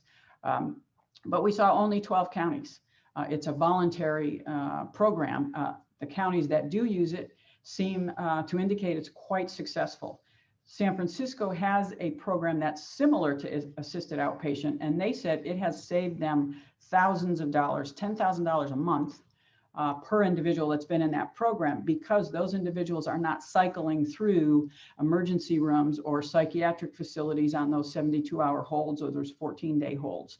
So there are things that the state can do, counties can do, as far as embracing the assisted outpatient programs and allowing counties to adopt that particular program, because that has proven to be very beneficial to these individuals. The other issue is you have some individuals who are so seriously mentally ill, they need to be in a state facility. So we looked at the Department of State hospitals and how many individuals are on a waiting list to be able to get into a facility like that and get the appropriate treatment. And what we found is a real disparity between those who are going through the criminal justice system and those who are involuntarily committed and into a conservatorship or at least a 14-day hold, but determine that they need to be held longer, to need to be treated in a state facility. So the disparity there is if you're deemed incompetent to stand trial, you have to be committed to that mental health facility, that state hospital, within 60 days. They have to find a treatment bed for you. If you're under the Lanterman-Petrus Act, you could wait up to a year. We saw individuals waiting more than a year to be able to be placed into one of those beds to get the proper treatment that they needed. So there's really a problem there. So what we recommended to the Department of State hospitals, you need to determine what kind of resources you need to be able to expand your capacity for bed space to provide services to these individuals who are seriously mentally ill. So that was another issue that we identified in the report and recommendations that we made. So the big question I'm sure everyone has on their minds is, well, how do we pay for this? So the other thing that we have done in California for the legislature is, everyone's familiar with the Mental Health Services Act, Prop 63, the tax on millionaires. That act has generated billions of dollars in California, and a lot of counties have been able to use those funds for two major programs that are significant: preventative and early intervention services and community support. And these are those types of services to provide to individuals who suffer from mental illness to hopefully help them remain stable, keep them on their medications, give them the types of psychiatric services that they need to maintain stability so they aren't cycling through 72-hour holds or 14-day holds, or even, unfortunately, if they end up in a conservatorship. So what we found is there is a significant amount of money that's been generated, but two audits that we've done on Mental Health Services Act, there's a lot of funding that has not been spent. It's in the reserve accounts at the various counties. And part of the reason the counties haven't been able to spend it is the Lanterman-Petrus Act or the Mental Health Services Act doesn't allow some of these funds to be used for individuals conserved under the LPS Act. So what we recommended to the legislature, you've got to modify state law. You've got to change state law so counties can access some of this money and be able to use it for those community services and certainly preventative services. So let's free up some of those dollars that are available at the county level for counties to be able to use those funds and link these individuals to services that are going to help them. And all of this, stabilizing people's mental health, is going to hopefully, for those many, many people who are out in the streets, as the mayor said, suffering from mental illness and substance abuse issues, let's get them those mental health services, because that's going to help stabilize them and help them, again, be more productive in society, be able to get a job, get housing, those sorts of things. So they're not in the system, the mental health system, forever. They're getting the services they need to be stabilized. So we made some recommendations to the legislature there. There are hundreds of millions of dollars available in those mental health services accounts. Those two, the preventative services and the community support services accounts, are about 95% of the dollars that are allocated through the Mental Health Services Act. And just looking at a few counties, we saw millions of dollars available, but we've got to change state law. So we made that recommendation to the legislature. As I said, this report was issued in July of this year. Because of COVID, there hasn't been a lot of movement as far as legislation. But again, the members are very interested in this. In fact, we are in the process of conducting another audit on homelessness, looking at continuum of care, what communities out in the counties are doing. We're going to be releasing that report in February of 2021. But we certainly think that, as the mayor indicated, looking at mental health services and doing everything we can at the state level and helping the locals, the counties, do what they can to provide services to individuals in our communities is going to help solve the homelessness crisis, but certainly the mental health crisis in California as well. So with that, I think I'll turn it back to Mr. Tanner, the moderator, so we can launch into some questions. Well, thank you very much. Appreciate it. And good to get an idea of what is working and also what some of the challenges that remain still are. Mr. Mayor, I understand you have got a hard stop. You're going to have to run out on city business shortly. So let me ask you a couple of questions that came directly to you. And also to mention, not only do I appreciate you being here today, but we had a great meeting late last year in San Diego. You took the time to talk to me and argue with me where some of the areas where we disagreed. It's a good conversation, Michael, yes. It was very helpful. In that regard, it's a tough balance that you've been trying to do it between quality of life issues, and obviously nobody wants someone defecating in front of their store and things like that. You have to deal with those, but also dealing with civil liberties and the problem of housing and what have you. One of the things you've done is to sort of link the two, that people get housing. You have a housing alternative if you're going to take them off the street, someplace that they can go. A lot of communities don't have that, and it simply becomes the throwing them in jail for the weekend or moving them from one place to another without dealing with the problem. Do you think that that linkage is vitally important in being able to do this, that have to have some alternative to simply saying get off the street? And second part of that is, which you mentioned to me, and I don't think you mentioned in your talk here, was what happens to people's possessions and ID and stuff like that. You go close down a homeless camp and tear up their tent. Do they lose everything, which they do in some communities like San Francisco? Yeah, the answer is no to the second part. I'll address that head on. And that's one of the reasons why I established storage sites free of charge. Obviously, it's not inexpensive, but really to give people that opportunity for their belongings, as I said, to come in, to be able to check them in and check them out. If we come across belongings that have been discarded or others, we do not throw them away. We take them and folks can come claim them. And I think that's been incredibly important. Again, I think that's the right thing to do. It's the dignity, to help folks with their dignity as well in terms of belongings. And I think that gets back to the first part of your question, Michael. It's, not only is it important to have a shelter for folks to go to, I think it's the morally right thing to do. You know, I was glad that in some of Adrian's slides, he talked about that disparity in terms of shelter beds that were available. And I can tell you, when I made some of the decisions that I said, we are going to dramatically increase our shelter beds. That's why we went to the sprung structures. because you have to be compassionate and you have to have a bed for somebody to go into to get that help and that support. And I think people understand that. I think there's a lot of logic to it. As I said before, it's just the right thing to do. And what I said in San Diego, because you're always going to have back and forth of, where are you going to locate homeless services? As I said earlier, you'll see a lot of support for folks to say we need more homeless services. But sometimes and oftentimes they'll say, I just don't want it here, or I don't want it here. I made the decisions on where to put our bridge shelters. I made the decisions on where to put our storage centers. And I said, if it's not working, you know who to blame. You can blame me as mayor. But I also made that commitment with our community and neighborhoods surrounding those centers that these areas were going to be cleaner than they've ever been. They're going to be safer. They're going to work, and we're going to make a huge difference.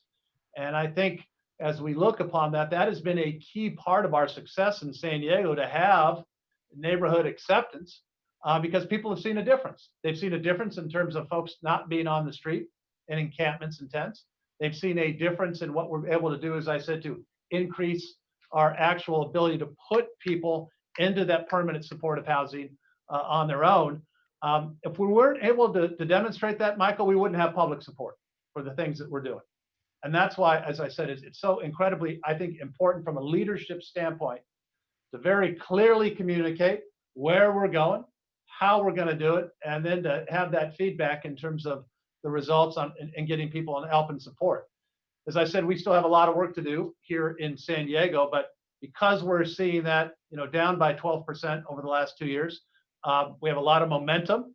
My job is to help keep up that momentum. And I think, as I said, with the things that we're putting online with Project Home Key, new hotels that we're converting, it's working. But you have to constantly be able to go out and communicate and to demonstrate that you're actually having real results. Well, that's terrific. Yeah, leadership is going to have to be a part of any solutions. That's become clear as we've talked to folks around the state. One last question before you have to run, and that is one of the things that repeatedly come up here as questions is the role of the faith-based community and nonprofits in dealing with homeless. Yeah. And someone, I presume they're from San Diego, but they asked about an organization called Solutions for Change, and in San Diego, whether you knew you had worked with them at all, and whether or not you knew anything about them. I do, doing great work up in particularly the north part of San Diego County.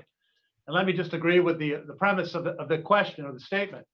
Our faith-based organizations play a remarkable role, as do our community groups and support. And in fact, three of our strongest community providers that have been really running and operating our bridge shelters in San Diego. It's a group called the Alpha Project. We also had Father Joe's Villages, St. Vincent de Paul. Then we also had a veterans shelter run by BVSD here in San Diego. So it takes everybody. That is a true definition of public-private partnership for us to help support groups that are doing great things, to bring in new ideas and places for folks to help out. And really that shelter network, you have to have a functioning shelter network that is open, that is an inviting place for folks to go and know that they're going to get the help and the support and be safe there. We've been able to establish that since we've started that. We're going to be opening up new locations as well here coming up in the coming months. Once people know that that option is available, that there is a safe place, guess what? People use it. And so that is, again, you can't, from a political standpoint, as I talk to other mayors across, whether it's California or whether it's other parts of the country, don't let fear guide you. Let the action guide you, and being able to demonstrate positive results, because when you have those results, you're going to get community acceptance for additional support, additional services, whereas before you wouldn't have had that. And so that's the constant battle that all of us have to do on the local level. But again, with one goal, are we actually moving the needle, getting folks off the street, getting them the help, and then getting back into that place of their own for good. Well, thank you very much. And I appreciate you taking the time to be with us today. I'll let you get off to the other things you have to take care of. And my pleasure. Michael, thank you again to you and everybody at the Cato Institute. Thank you so much. Thank you so much.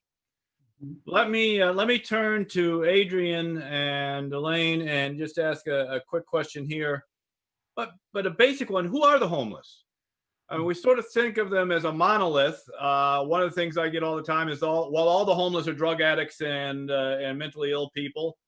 What they come from out of state. There are people flocking to California from those cold states of Massachusetts and New York in order to take advantage of your weather or your generous social services that they can get so much more here.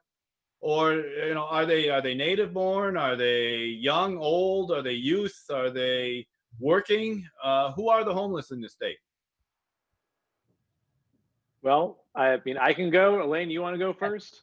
Go ahead, Adrian. Okay, so there's a tremendous amount of myth. I can never be.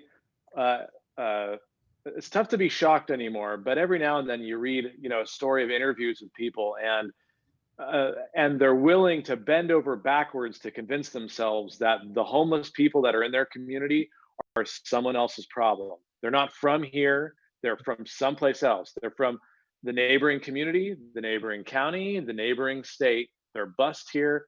And it's part of our need, I think, to recuse ourselves from guilt or absolve ourselves of guilt for seeing the condition of our fellow humans on the street, and try to put it on someone else and avoid accepting responsibility. So all of the data suggests that California's homeless population are overwhelmingly Californians. You may have a couple from out of state, but it's not statistically significant. The more interesting question, I think, is about intra-regional mobility of our homeless population that is in California. And this is a particular concern in the Bay Area, because the Bay Area is divided up into more county and city level jurisdictions than most metro regions in the United States. So San Francisco County is not a big place. Geographically, you don't have to go far to move into the next county, just right over the bridge or just south. And so what we've found is in our interviews with care providers, that there's a lot of anecdotal evidence. Oh, we lost your sound.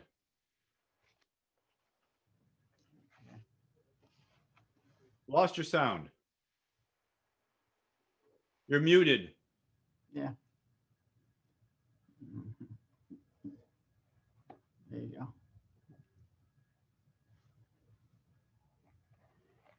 Back on. I hope. Nope. Oh, okay. Elaine, I'm going to ask you if you have anything to add to that. Actually, I don't have a lot to add, but as I indicated in the audit we did back in 2018, I agree with Adrian. Most of the homeless individuals in California are people who have, are natives of California. There may be some, folks that come from other states, but primarily it's people in the state of California. I mean, the one thing that we did identify in the audit that we did in 2018, as I mentioned, was a lot of unaccompanied youth who age out of foster care end up homeless out on the streets. So there's a pretty significant population in California of individuals under the age of 25 who are in the homeless community, but they are native Californians. It's not individuals moving to California from Massachusetts or some of the colder states. I agree with Adrian. Pretty much the population is Californians. All right. Not just Californians or not just Americans. One of the questions that comes in, I've got several of them, and I hear repeatedly, is the fact that a lot of the problem has to deal with undocumented workers or undocumented aliens. Is that a part of the problem? I've also seen numbers that say it's a very tiny fraction of the homeless population in California, but we should know whether or not it is part of the problem.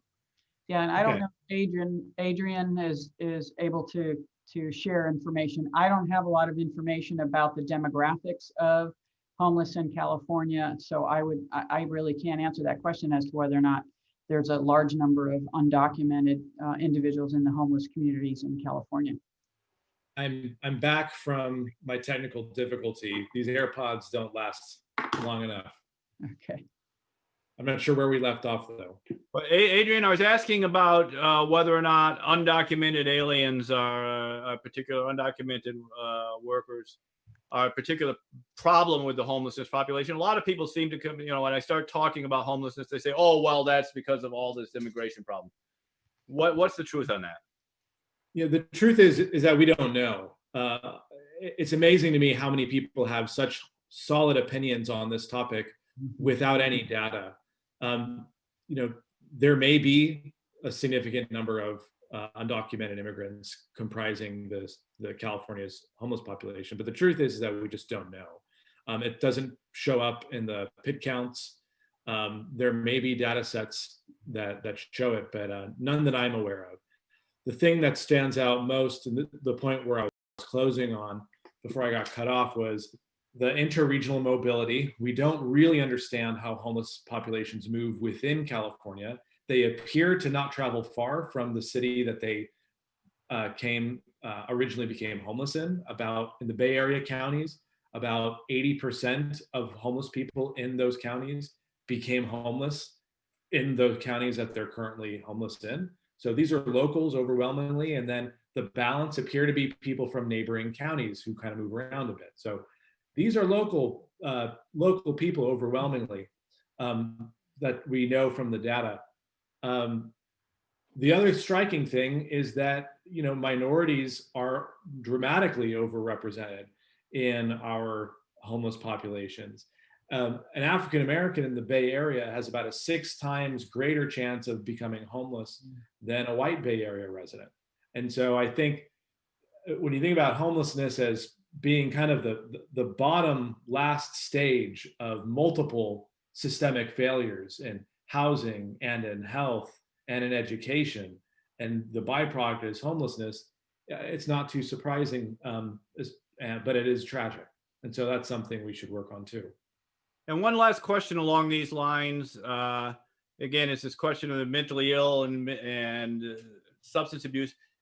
Do people is the homeless because they're mentally ill and substance abusers, or do they become substance abusers and mentally ill after they're on the street?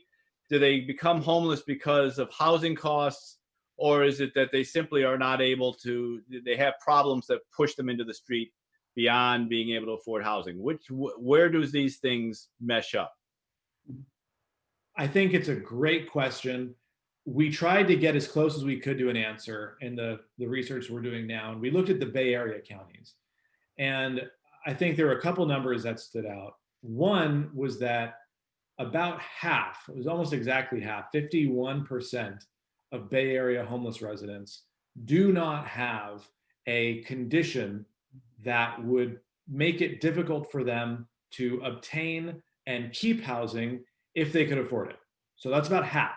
These are people who are the working poor. They're living in their cars and they're going to work and they're coming back. And so half, that's a massive, massive chunk. And then you've got the other half of the population, and they're divided into multiple conditions that would prevent them from keeping and retaining housing. Some of them are physical, some of them have PTSD, some of them have physical disabilities that make employment difficult. Some of them have absolutely chronic substance abuse problems or severe mental health issues. I think the state estimate is about about a third of California homeless people have either a substance abuse problem or a severe mental health issue. So I think the short answer to your question is I think it's a cycle that can feed both ways. You can develop a substance abuse problem, your life can, the wheels can fall off your life and end up on the street, and then find yourself in a really unhealthy lifestyle that makes it difficult to get out of. That happens, but also a lot of what happens is that California is a more expensive place to live than almost any place else in the United States. And if you are a low-wage worker, the margin is really, really thin, separating you from having a house and not having a house, and a lot more thin than virtually every other state in the country. All right, Elaine, over to you with a question on, is this an audit ever done or a study ever done on the effectiveness of Prop 63? What's the outcome of that? What information do we have on that? We've absolutely done audit work on Prop 63, which is Mental Health Services Act. We've conducted a couple of audits. The first one we did a few years ago, and we found that certainly it generated a lot of money for the state of California.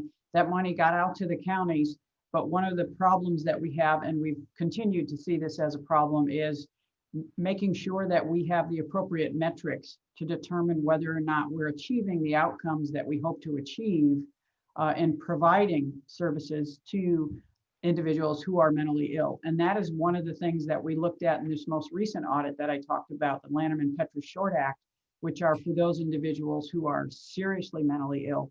One of the things that we found in looking at Mental Health Services Act and looking at the Lanterman-Petrus Short Act, as far as the use of mental health funds in California, is there really isn't a central agency that collects all of the information and is able to tie dollars invested in certain types of programs to outcomes, including homelessness, criminal activity, those types of things. So we put together in our most recent audit a framework that we believe the state of California should embrace, that would tie all of the funds, the Mental Health Services Act funds, which is billions of dollars, and other funds that the state of California provides through a variety of programs, through a variety of different state agencies, including Housing Community Development Department, Department of Social Services, Department of Education for homeless youth. But it's all disparate, and we're not doing a good job of tracking funding, tying that funding to programs, and ultimately to outcomes. And we think that structure is really, really important. We think the Mental Health Services Oversight Commission is the perfect authority to be able to put that structure together, that framework. And that's what we recommended be done, because they already are responsible for collecting some information from counties on the use of some of the monies that were generated under Prop 63. So we think they could put that type of structure together so that we can get information, start measuring how well we're investing these funds, and find programs that are really successful and continue to invest in those programs. And also to get some of the money that is still sitting out there out into the communities, allow those communities to use those funds to provide those important services. And I agree with Adrian, a small percentage, there is a percentage of homeless individuals who have serious mental illness, but it's not the entire. A lot of people think all of the homeless folks either have substance abuse issues or mental health issues. That is not the case, but there is a significant segment of our population that needs help, and Prop 63, that's what it was all about. But the state needs to do a better job of tracking the money, tying it to programs, and tying it to outcomes, and then making informed decisions moving forward. That's great. Adrian, real quick question for you as we're running out of time. A lot of people are very interested in your slides. If they contact the Bay Area Council, can they get copies of them? They will shortly. We have a report that's coming out in some time, and so it'll all be available there. We'll post it to our website, bayareacouncil.org. I suspect several people took some screen grabs of them and posted them on Twitter, so they shouldn't be too tough to find. No problem. Thank you. Okay, one last question. I need a short answer for it. Unfortunately, it's a complicated question. It's come in from a couple of places, different related areas. Kilojoule on Twitter, among others, and then a couple of other options came in similar. Hygiene is obviously a huge problem in the homeless community. What can be done in terms of making toilets and showers and things like that available publicly? Obviously, they present problems for the community, but also they're necessary. Is there any efforts ongoing to deal with that problem? Well, I go back to the cabin community that Mayor Schaaf in Oakland has been leading with several corporate sponsors like Kaiser and Blue Shield have been partnering, and others too. But what they do is they take a whole community of an encampment community and essentially relocate everyone in that community to a cabin community where you're in a tough shed. It's not a permanent home, but it's someplace to get stable, a more sturdy structure.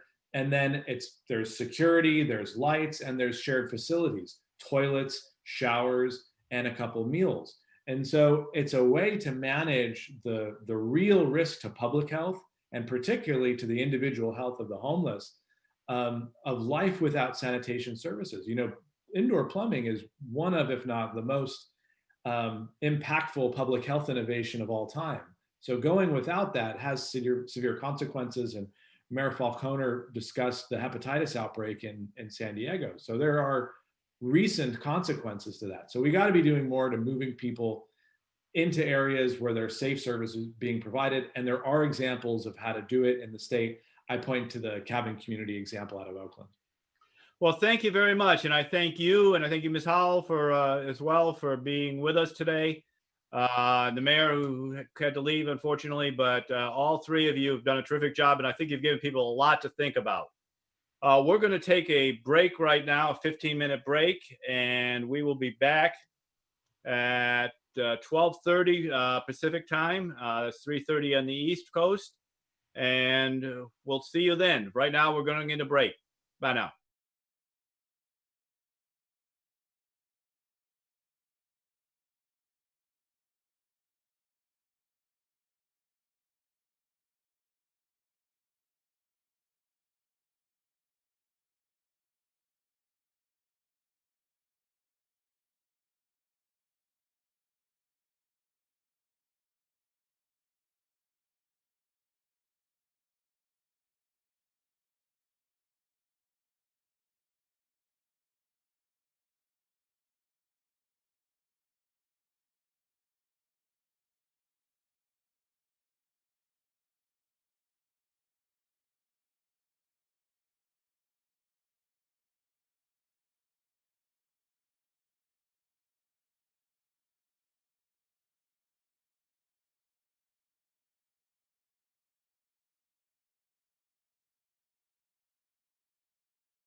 Welcome back, and thank all of you hardy folks for hanging in, not just for today, but 2 days of important panels and speakers.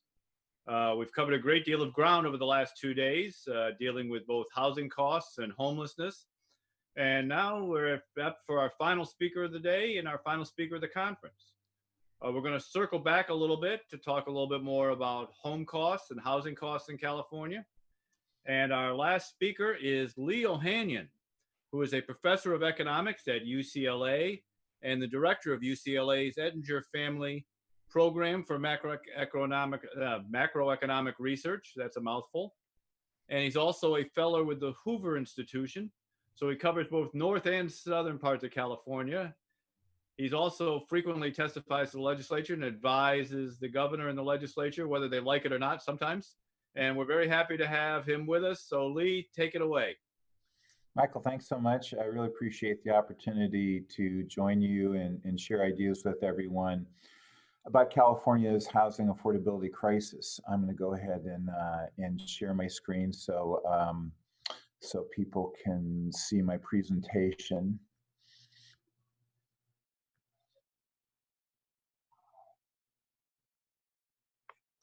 Okay.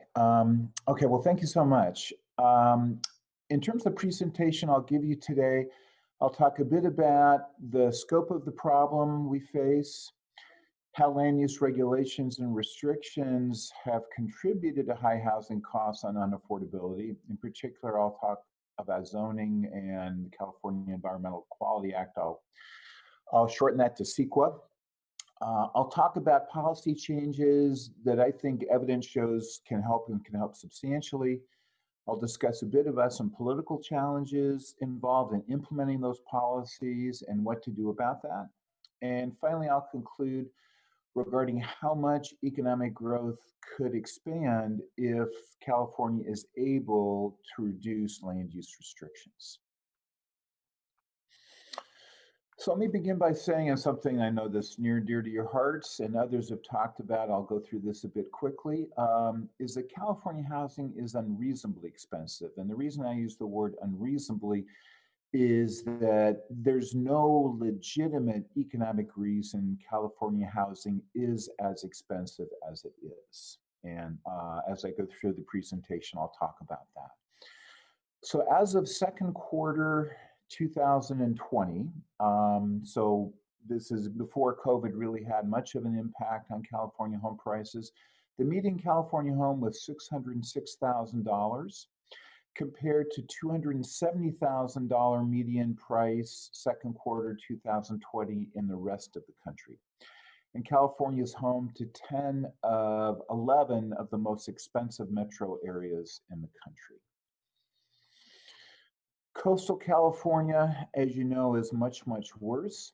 So compared to that $606,000 median home price in California, second quarter prices in San Francisco County nearly 1.7 million, 1.4 million in Santa Clara County, home to Silicon Valley, $677,000 in LA County, $930,000 in Orange County, and $733,000 in San Diego County.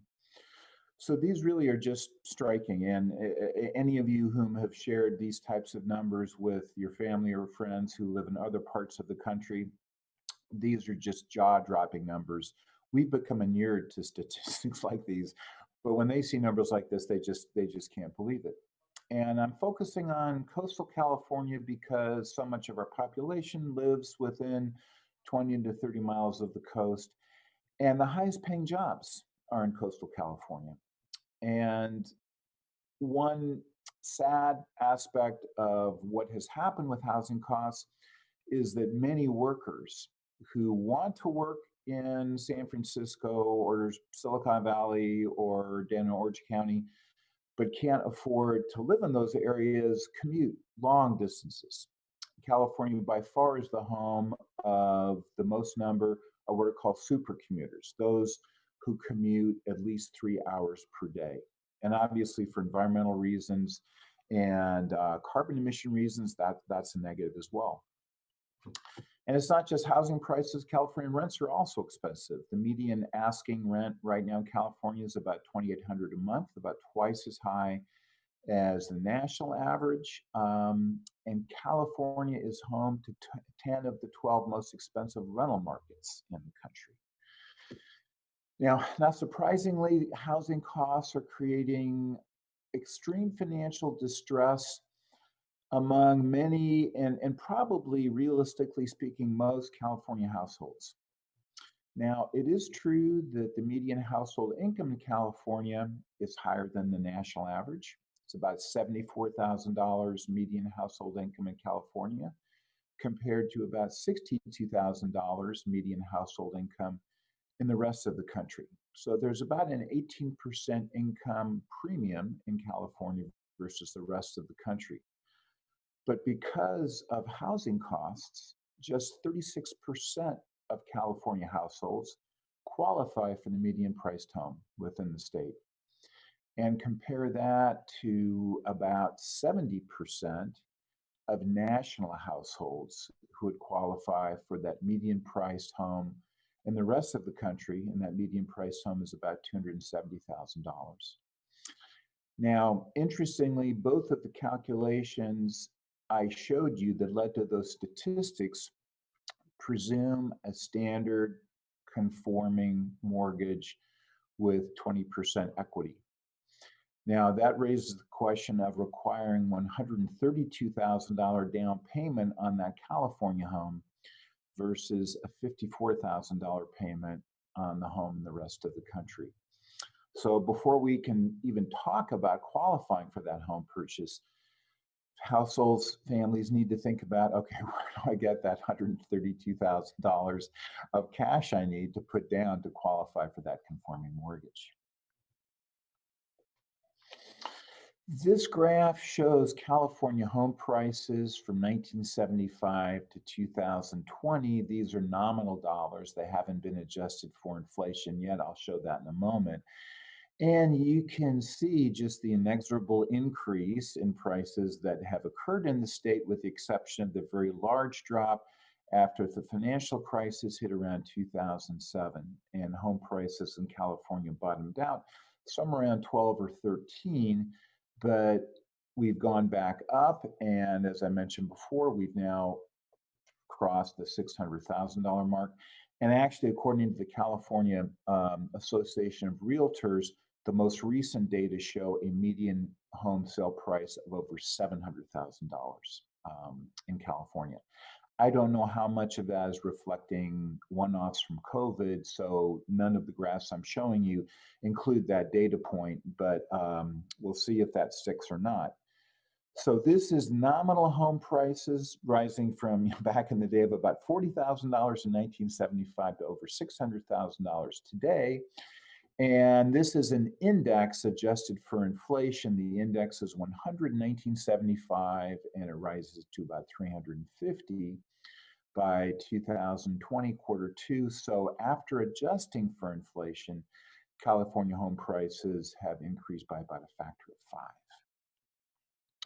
So there's really just no getting around the fact that it's expensive to purchase a home here. And not surprisingly, the cost issues that we see in the home buying market spills over into the rental market.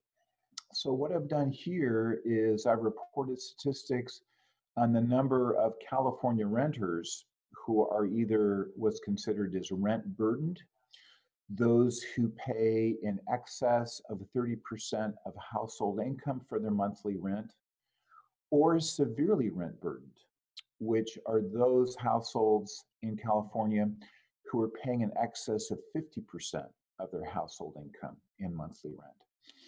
And 26% are rent burdened, paying more than 30%.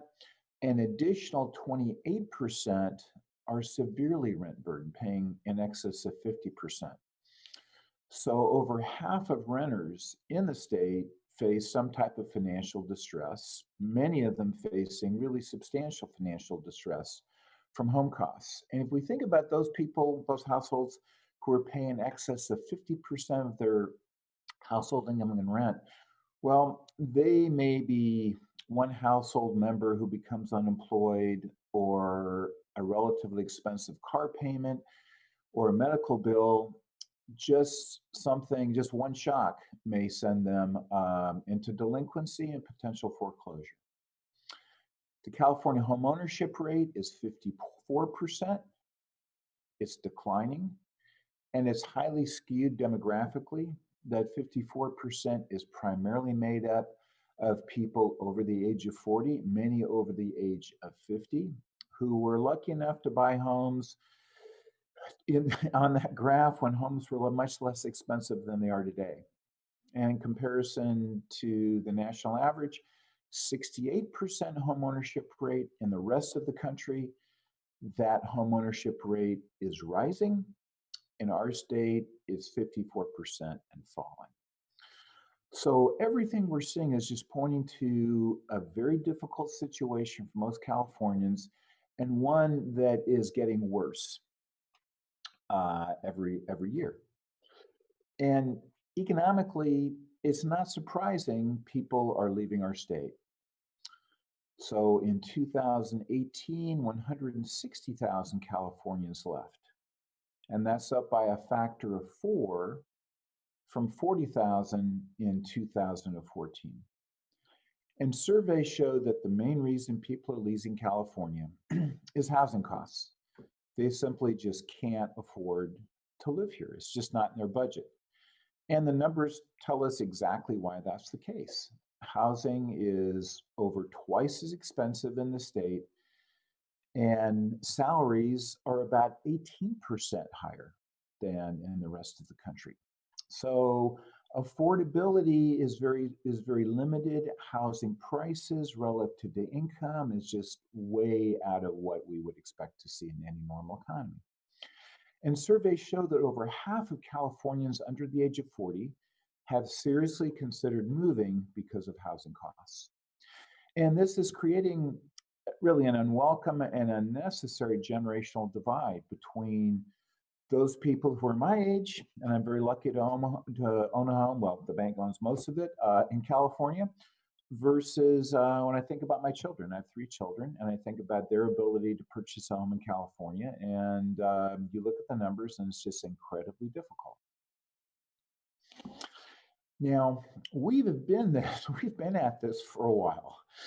I've lived in California most of my life, with the exception of graduate school and teaching at the University of Pennsylvania and the University of Minnesota. I've been a Californian. And I can remember growing up and hearing my parents' friends talking about housing costs. But it wasn't always this way. The California home price premium, which is just the percentage difference between California home prices and those in the rest of the country, averaged about 36% up to 1970. Okay, so in the 1960s, 50s, 40s, California homes were more expensive, but by about 36%. Now, that premium began to rise sharply after 1970. And by 1980, it was almost 80% more expensive than the rest of the country.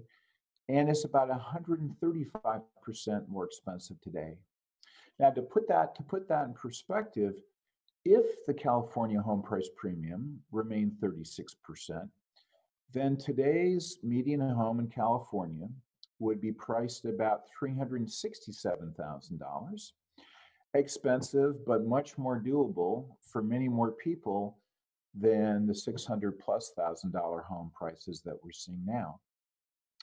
And what's particularly striking about the fact that the California home price premium was just 36% up to 1970, well, the 1950s and 1960s were the California boom. That was when everybody talked about moving to California, California dreaming, the Golden State. As a kid growing up here, among my family and all the families that lived in our neighborhood, it seemed like anything was possible here in California. People came in droves. This is a period where population growth was enormous. Yet, the home price premium didn't rise because supply kept pace, largely speaking, with demand. And that just hasn't happened since that time. And the economic reasons are really simple. Demand growth exceeds supply growth. It starts and stops right there. And what is built at a very high cost. So the solution is a one-liner. Build more and be able to build at lower costs. Now, as an economist, it's easy for me to say this and say, hey, it's easy. But obviously, it's very difficult to implement because we've been at this now for 5 decades. For 5 decades, we've been dealing with California home prices that are exceptionally expensive. So from the standpoint of policy, I'm going to suggest that we need something new and something very, very different. And what I'm going to propose are policies that facilitate what I call market-based solutions. And so I'm going to be advocating for rolling back regulations and restrictions on building that make building difficult or expensive. And why do I want to roll back regulations and restrictions? Because the problem is an imbalance between supply and demand. So within a market, supply and demand tend to get worked out if the market is allowed to work. Current policies that have been put in place, many of which are well-intentioned and well-meaning, have impeded market forces that otherwise could have solved this imbalance. And what economics tells us, from what I'll say is thousands of years of data going back to ancient Roman times, is that when a market is hit with regulations and restrictions, oftentimes well-intentioned, and regulation builds upon restriction, builds upon another regulation, many of which attempt to get around unintended consequences of previous regulations, the market never works well. It just never works well. And the solution is to roll back those regulations and restrictions. And I'll spend the rest of my time talking about that. How well are we doing in building? Well, not well. Here's a picture of total California building permits going back to 1954 and includes the 1960s. That was really the heyday of California expansion. And you can see where we are right now. And despite Governor Newsom's focus on really expanding housing and a Marshall Plan for California housing, we're simply nowhere near where we need to be. You can see the absolute bottom that occurred around the time of the financial crisis, around 2008, 2009, and it's recovered somewhat, but you can see that it's nowhere near where we used to be. And this slide shows total housing permits. And this slide, now we talk a lot about multifamily housing now, and you can see the same issue holds for multifamily housing permits, perhaps even more so in terms of the percentage differences. We're looking at factor of 3 or factor of 4 difference between the 60s and 70s, even the 1980s compared to today. We're just not building enough.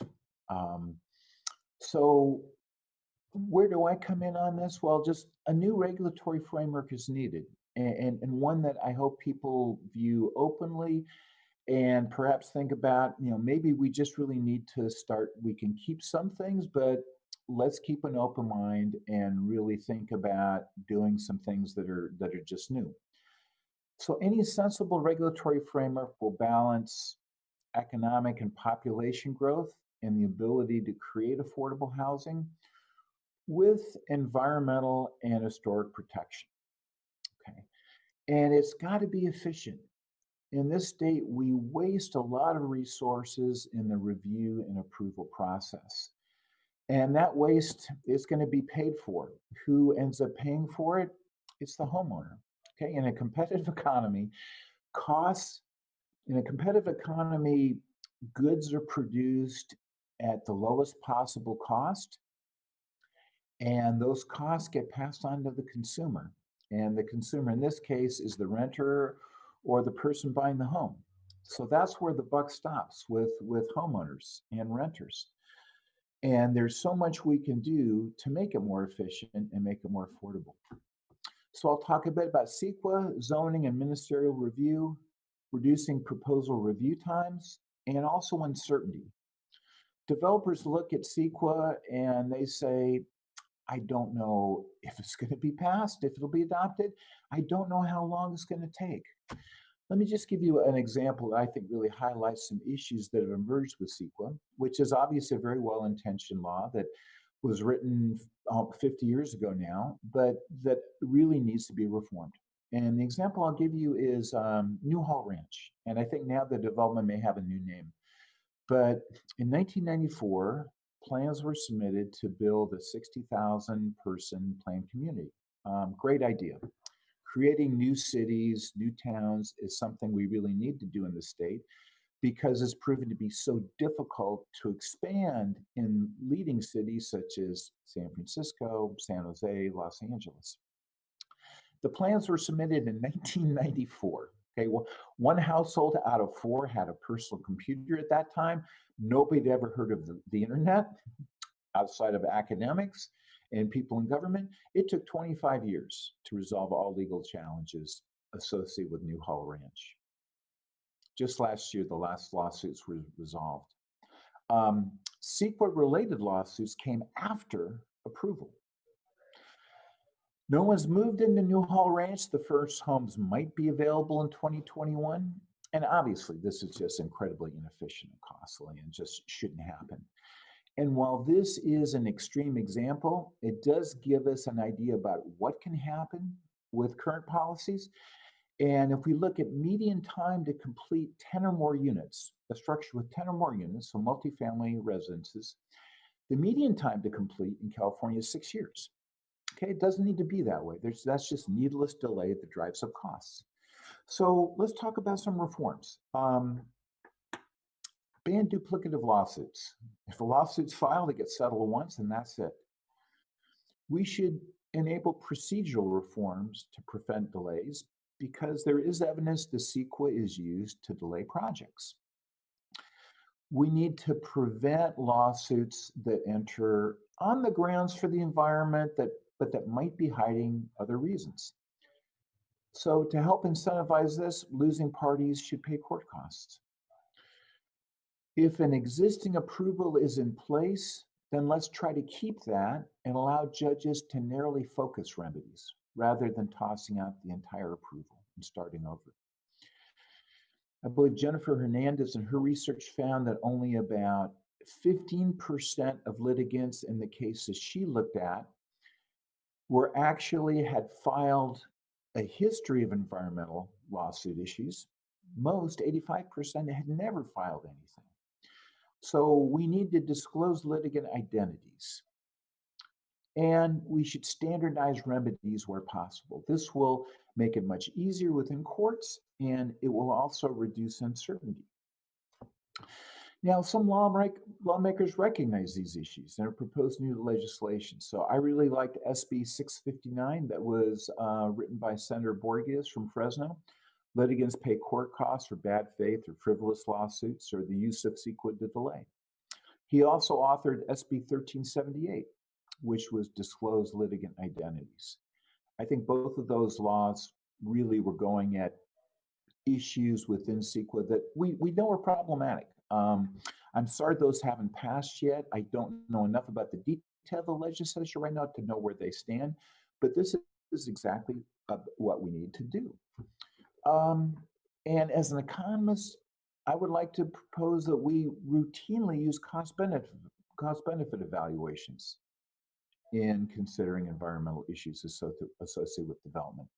CEQA's language focuses on feasible alternatives and feasible mitigation, but feasibility should also recognize the trade-offs we face and the efficiency or inefficiencies associated with what's feasible. Because the punchline is something that's feasible may be very, very costly and not in society's best interests. And in the year 2020, our policies need to reflect best practice economic principles, and that includes cost-benefit analysis to be able to allow us to make the most informed decisions. CEQA was written in 1970 when there was much less emphasis on economic analysis and policymaking. The Endangered Species Act was, I believe, signed into law that exact same year. There's no mention of cost-benefit analysis in that.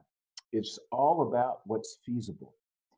But economics tells us that everything that is feasible may not be desirable from a social standpoint. Okay, here's an example. Carbon emissions. In resolving the Newhall Ranch lawsuits, they agreed to put in 10,000 solar installations and install 25,000 electric vehicle chargers throughout the city to try to satisfy a net zero carbon emissions requirement. Well, and I can get to this more during Q&A, net zero emissions doesn't come close to passing any sensible cost benefit assessment. Yes, we can get to net zero carbon emissions, but from a societal viewpoint, it is simply not worth it. Again, feasibility doesn't mean it makes economic sense from the standpoint of society. Let me share some ideas with you about zoning and ministerial approvals. Okay, ministerial approvals are effective because it allows us to create housing while bypassing local zoning ordinances and CEQA. SB 35 is based on this principle. SB 35 could be even better by expanding the qualified pool of projects. For example, we shouldn't just apply SB 35 to what we call, quote, affordable housing. I put that in quote marks because today there's literally no housing that's built in California that's affordable. From the standpoint of someone below median household income, there simply is nothing that's affordable. Okay, we call it affordable, but it's not affordable. We need to approve all types of housing. We need to build more of all types of housing. Number two, SB 35 has written into it a requirement to pay prevailing wages. Well, prevailing wages are what typically exists within a union collective bargaining agreement. In the year 2020, prevailing wage agreements go back to the 1930s. In the year 2020, we don't need to be focusing off of collective bargaining agreements. There's a market out there for buying construction services and labor associated with the construction services. Those markets work pretty well. If we want to hire qualified construction services and the labor associated with that, we have to pay the market price. There's no need to focus on collective bargaining agreements. And we should allow ministerial approval in all regions. It doesn't need to be just in regions that aren't meeting their housing construction quotas. So expand the qualified pool. Now, there's important political challenges associated with this. And I appreciate that, and I'm sympathetic to these. So some Californians, they're understandably concerned about potentially large changes in their communities. Many people have located within a particular neighborhood that may have been zoned for single-family homes under the expectations it would stay that way. Others may have invested the bulk of their savings into a home, and they wish to protect their investment from legislative changes that may change the value of their properties. And just as a bit of a sidebar, from an economic standpoint, it is not a wise thing to do to invest everything you have into your home and call that your investment. But in California, that's what people have to do.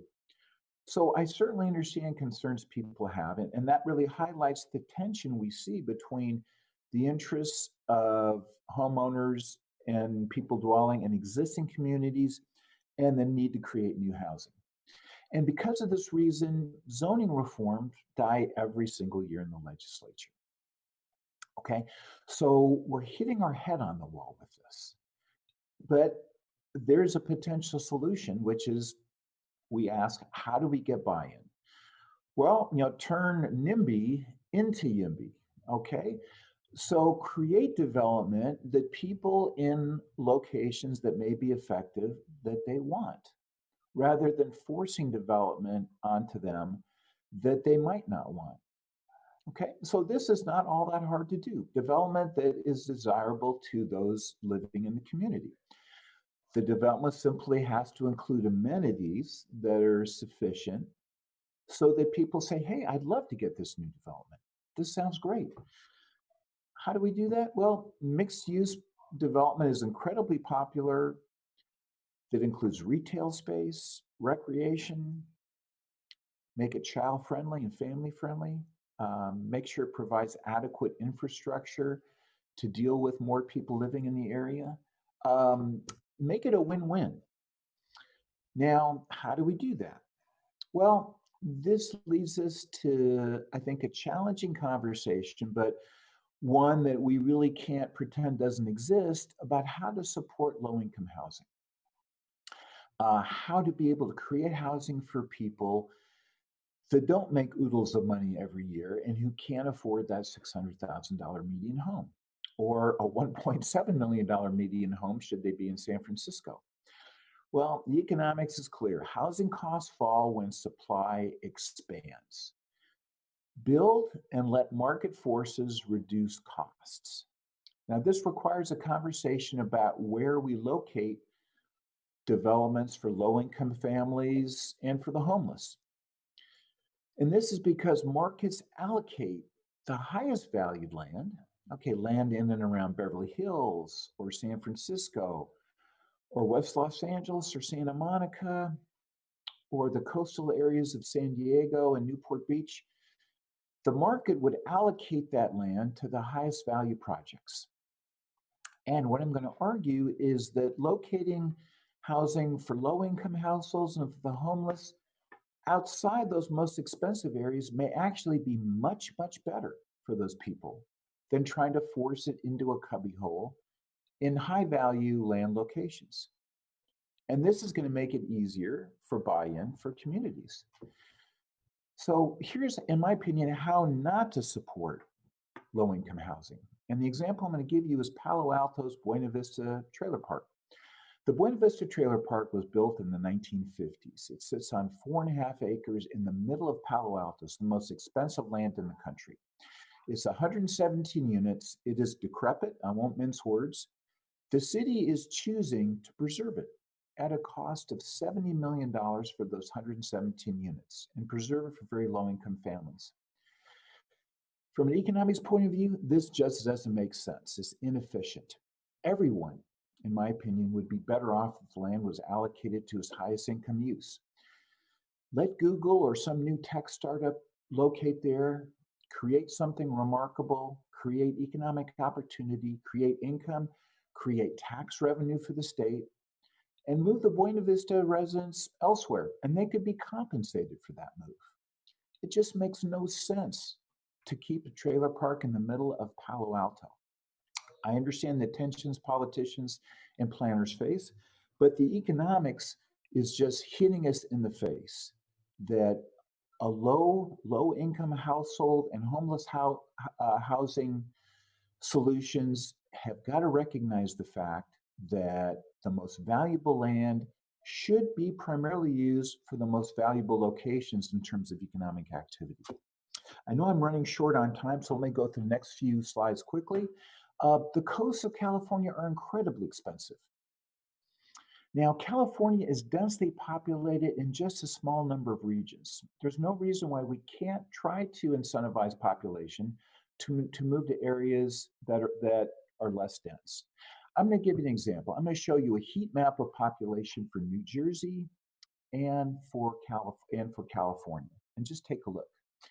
Here's New Jersey. The red means there's more than 5,000 individuals living in those locations per square mile. And the brightest green is just 1 to 10 people living per square mile. So you see New Jersey, and this is the most densely populated in the state. It's 5 times denser than California. And you can see there's a few hot spots, but there's a lot in the middle. There's a lot of yellow and light green in the middle, which is reasonably densely populated areas, but not overly so. Okay, so that's New Jersey. Keep that in the back of your mind. Here's California. California is lots of bright green. And some of that, yes, is national or state forests. But California is largely empty with the exception of these hotspots near Silicon Valley in the San Francisco Bay Area, and right around Los Angeles, Orange County, and San Diego. And anyone who's driven through California, you'll be struck just how empty much of it is. So there's no reason why we can't build more new haul ranches. Let's make it easier to do that by rolling back regulations and restrictions. Central Valley would be, I think, in my view, a natural place to look to develop. Median housing cost in Fresno's under 300,000. Similarly, Madera, Merced, Stockton, Chico, where there's a Cal State University, median housing cost is about 360,000.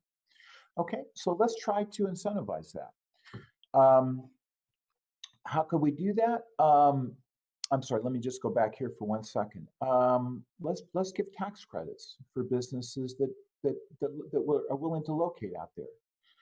And interestingly, a silver lining that comes with COVID shows that many workers may be able to work from home, which permits commuting from lower cost locations to headquarters that might be in expensive locations. And what that also means is that industrial and commercial buildings may be able to be repurposed from business activity to residential and mixed use activity. And we can give businesses tax credits for allowing workers to work remotely. And we can also expand high-speed Wi-Fi throughout the state to facilitate that. I'll just close by just noting what would happen if we roll back regulations. Well, a paper of mine, if anyone wants to get that, just email me and I'll send it to you. It's called The Tarnishing of the Golden State, Land Use Regulations, Economic Slowdown. I and my co-authors, I won't go into detail how we did this, but we estimated that if we were able to quantify the importance of land use regulations on housing prices, and we estimated that if we could go back to 1980 zoning and regulation levels, US GDP would rise by $300 billion annually if we could just go back to 1980. And in new research, we now have, as titled, What 30 Million Commercial Properties Tell Us About Zoning Regulations. We've estimated that zoning restrictions are most tight in San Francisco. New York City is second. And that zoning has doubled the costs of building San Francisco commercial activity in just the last 10 years. So let me close by saying we've been really good environmental stewards in the state, and we can continue to do that. But we need to recognize we also need to be stewards of our scarce resources. We're wasting too many right now. And we need to be stewards for future generations, our kids and their kids, because they're not going to be able to afford to live here. We need a policy framework that focuses more on markets, that value trade-offs, that improve efficiency, less on regulations, and fundamentally, whatever we do, we have to remove impediments because we have a supply-demand imbalance, and that only happens when a market is prevented from working as it should. So thank you very much. I'm sorry I went over. I wanted to squeeze in as much as I can, and I appreciate your patience. I'm happy to share ideas now during the Q&A. We appreciate that, Lee, and I'm sure you'll get some questions. I have some coming in already. I'm sure that was provocative, and I hope so, and that people will follow up on this. Once again, you can ask your questions on the Cato site. If you're following it through our events page, you can simply use the box there. You can send in your questions the normal way on Facebook or on YouTube. And if you're on Twitter, you can send in your questions using the hashtag CatoCalifornia. Let me start off with a couple of questions about CEQA. One is, why not ban it for infill projects? That would seem to make the most sense there. They'll have the least environmental impact. Why not simply make a state? There's been some, I think, on low income infill, but why not simply ban it statewide on infill projects? Yeah, there's no reason why we can't do that. It's fine to have some type of environmental review about buildings, but we can do that outside of CEQA. So yes, I actually would be very supportive of that. Second question, I guess, some of you are talking about moving people further out from the coast. One of the things that's been raised is the fact that people are now building in fire areas more and more often. You have those terrible wildfires now that people are suffering from. Part of that is because people are building in the valleys out there, areas that have always burned, but now they're burning with cities in them. And while we certainly can do things in terms of both forest management and climate change areas that need to be fixed, do we really want more people building in those areas? Sure. Fire prevention and managing fires is obviously front and center, as we've seen just in the last month. And this is part of a broader conversation because the California budget no longer really has the money available to deal with this. And confronting these issues means confronting the California budget. Interestingly, the share of the California budget that goes to health, much of that is Medicaid, Medi-Cal, K through 12, the prison system, pensions, and interest on the debt, and higher education. That is about 73% of the budget, just those 5 or 6 areas. So when you ask, how do we run the rest of the government? How do we run the state? How do we fund the DMV? How do we take care of forest management? The money's simply not there. So I think the state needs an overall fiscal rethink. But yes, responsible planning fundamentally requires confronting putting communities that are not at obvious and immediate risk next to forest areas. I'm not an expert on what exactly would need to be done, but yes, recognizing the possibility of wildfires needs to be front and center in community planning. Along the same lines of questioning about whether people can move further out, yesterday we talked about people who are sleeping in their cars in places like San Francisco and LA because they commute 3 or 4 hours to work because that's where the jobs are, is in the cities. If the jobs haven't moved out, can we really expect people to move further out? Yeah, so there's really 2 tensions there. One is, for commuters, can they have it all? Can they have a good paying job, and can they live someplace that doesn't cost them an arm and a leg? And yeah, they're either commuting 2 hours each way, or they're camping out. I mean, Google hires 22-year-olds out of MIT or Caltech. They find it more fiscally reasonable to buy an old van and put the van in the Google parking lot rather than pay $4,000 a month to share a home with 5 other people. So we'll see how much work translates into telecommuting and remote work that we've seen that's sort of arisen as a necessity from COVID.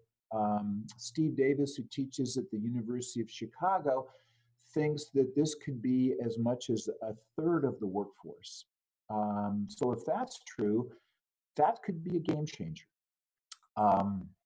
But yes, there is this enormous tension about the good jobs are here, not enough housing is here. People do need to recognize that, I mean, millions of people would love to live in San Francisco. We can't fit them all in there. Millions of people would love to live in Santa Monica. We can't fit them all in there. And one issue that seems to be missing from a lot of conversations about this, and surprisingly so, is that California is going to continue to be expensive. No matter what we do, it will still be expensive. And if an area is too expensive for a family to live in, then that needs to be recognized. That component of the conversation I don't see discussed nearly enough. Sort of similar to that, there's trade-offs involved. You talk a lot of the tensions, and I think one of the things that people don't discuss enough because they're not economists there's always trade-offs involved in everything. But if you institute environmental regulations that drive up the cost of housing, and then that forces people to drive 2.5 hours in their car back and forth to their job, aren't you in many ways making the environmental problem worse rather than better? Yes. So this is what we want to get away from. Very sadly, I don't recall where I read this, but a scientist estimated that all of the carbon emission benefits that California had accumulated in the last 20 years have been completely offset by just the wildfires that occurred in the last 2 months. So yes, this is where trade-offs and valuation has to be part of the conversation. We've driven up costs like crazy in San Francisco and San Jose, and yet I think I read once that 30 or 40,000 people from Stockton every day are driving into those locations, creating carbon emissions, making the air less healthy to breathe. We've tended, I mean, I'll just say that policy has become somewhat extremist. And this is why we have to have cost benefit analysis. We have to have discussions where economics plays a much more important role. So yes, I think I'm preaching to the choir on this particular question. These are some of the unintended consequences of what environmental review and what CEQA has wrought.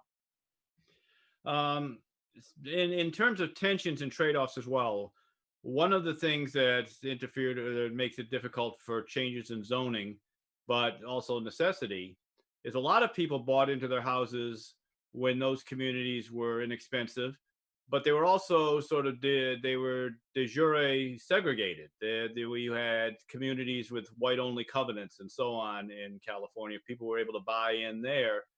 Now, of course, those legal restrictions on segregation are gone, but the costs of houses has now risen in those communities to the point where people from outside the communities can't move in, and you're creating sort of a de facto segregation. We had a lot of people talking about this yesterday, that redlining, that if you look at the demographic maps from the 1930s or 50s and where minorities lived and where they live today, it's not changed a whole lot.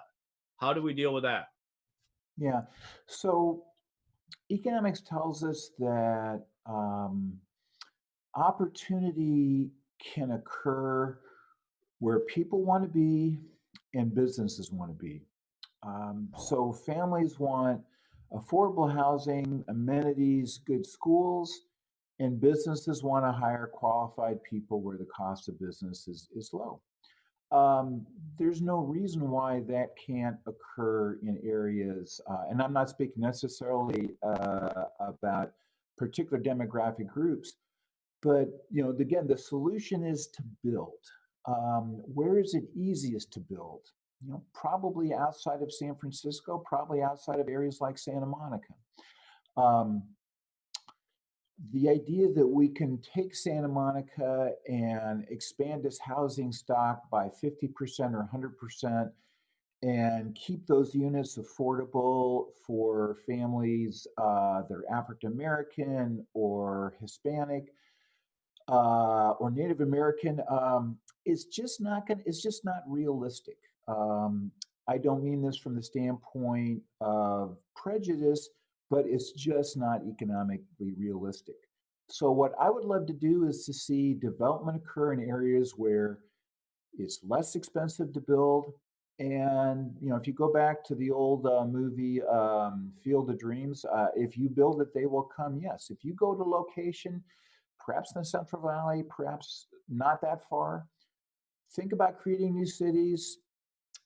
There's no reason why we can't have success there that would suggest more economic opportunities for African Americans, for Hispanics.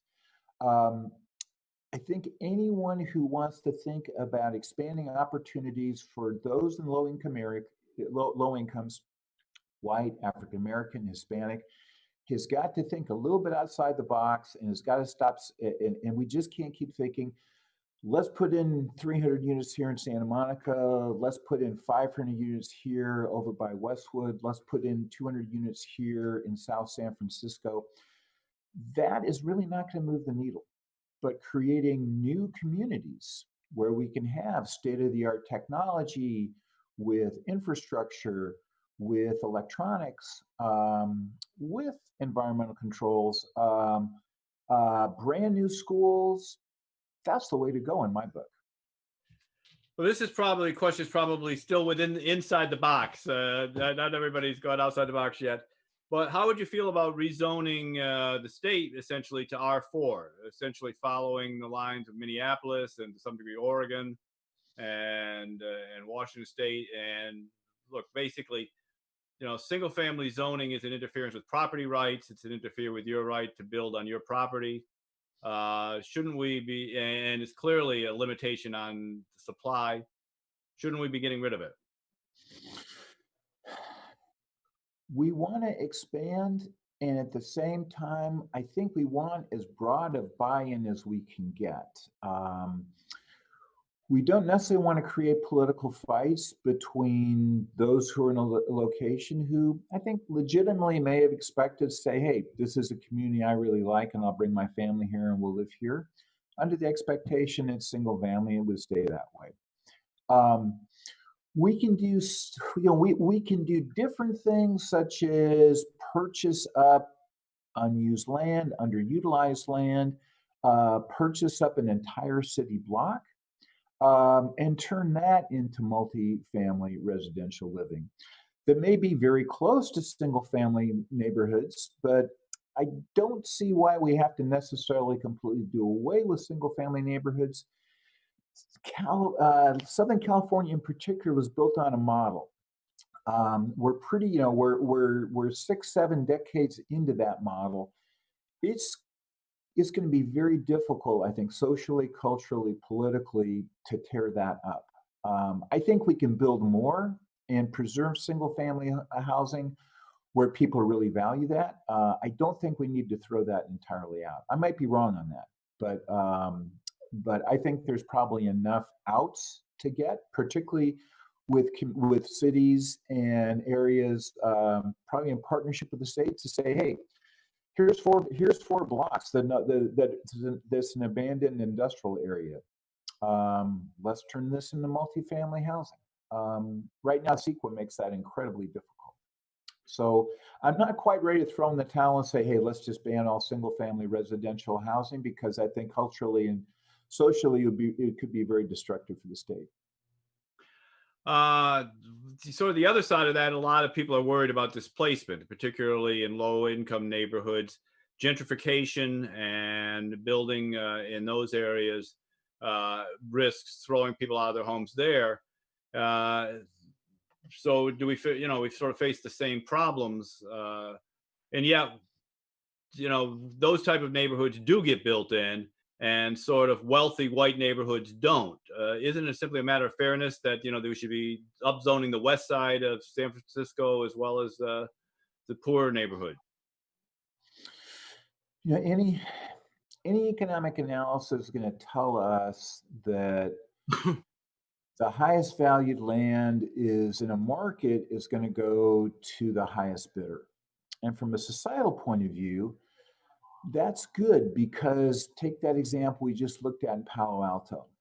Palo Alto is preserving 4.5 acres of land for very low income housing at a cost of $70 million. Imagine what could be done if that land was sold for private.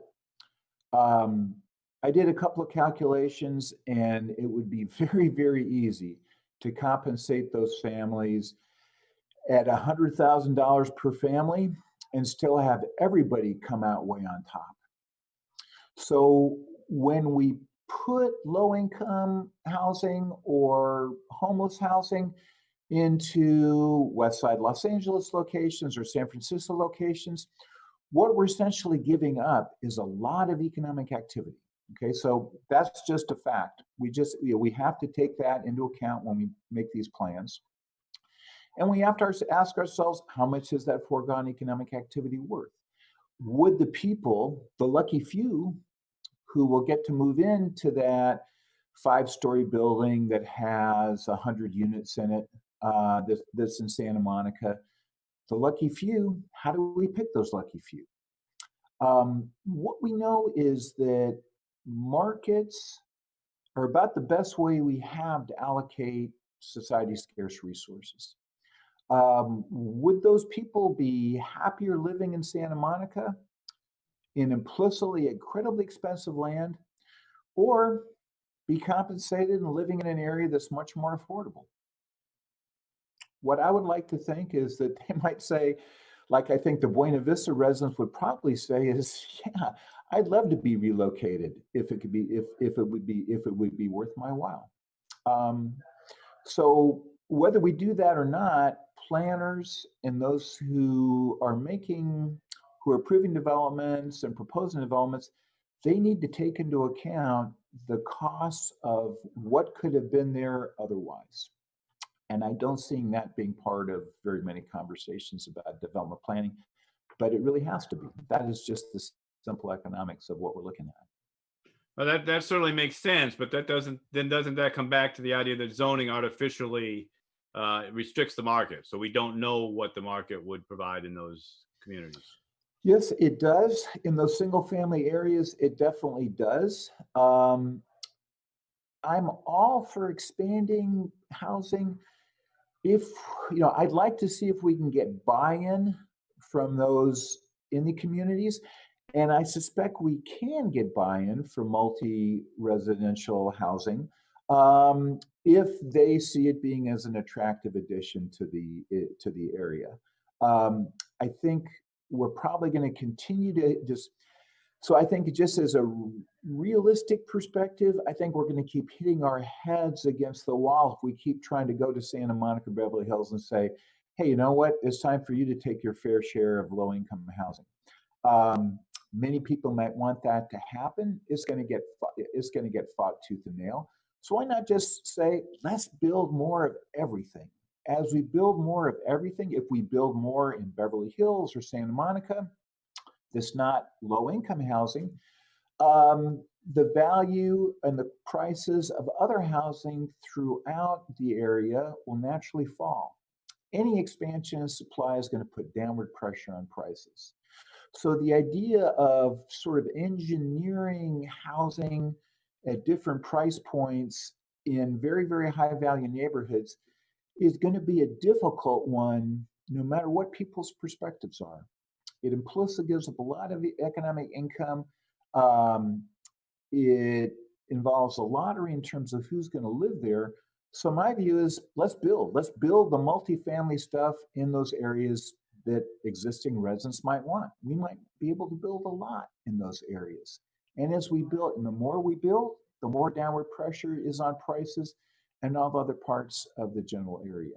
And that's good for everybody, including low-income people. Yeah, following up on that, questions are coming in to sort of follow up on that. But if the market allocates land to the highest bidder, shouldn't therefore all land be allowed for multifamily use? Multifamily is worth more, has more value, is a better economic use of land than single family detached homes are. So shouldn't we simply allow it and let the market determine where people build? Yeah, so one option would be to go into certain single family areas and say, here's what I think your house is worth. Are you willing to move? And many people in particular single family areas might say, hey, I can't afford not to leave.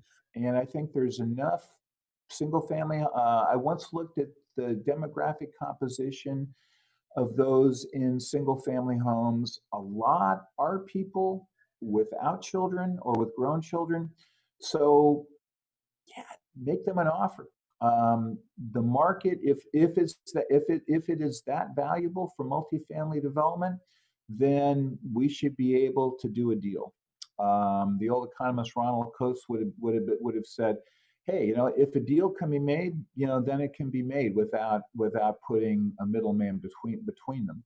So yes, absolutely. If that can be done, yes. If there's value there, then yeah, buy people out. I think I don't know of any evidence that would suggest that can't be the case.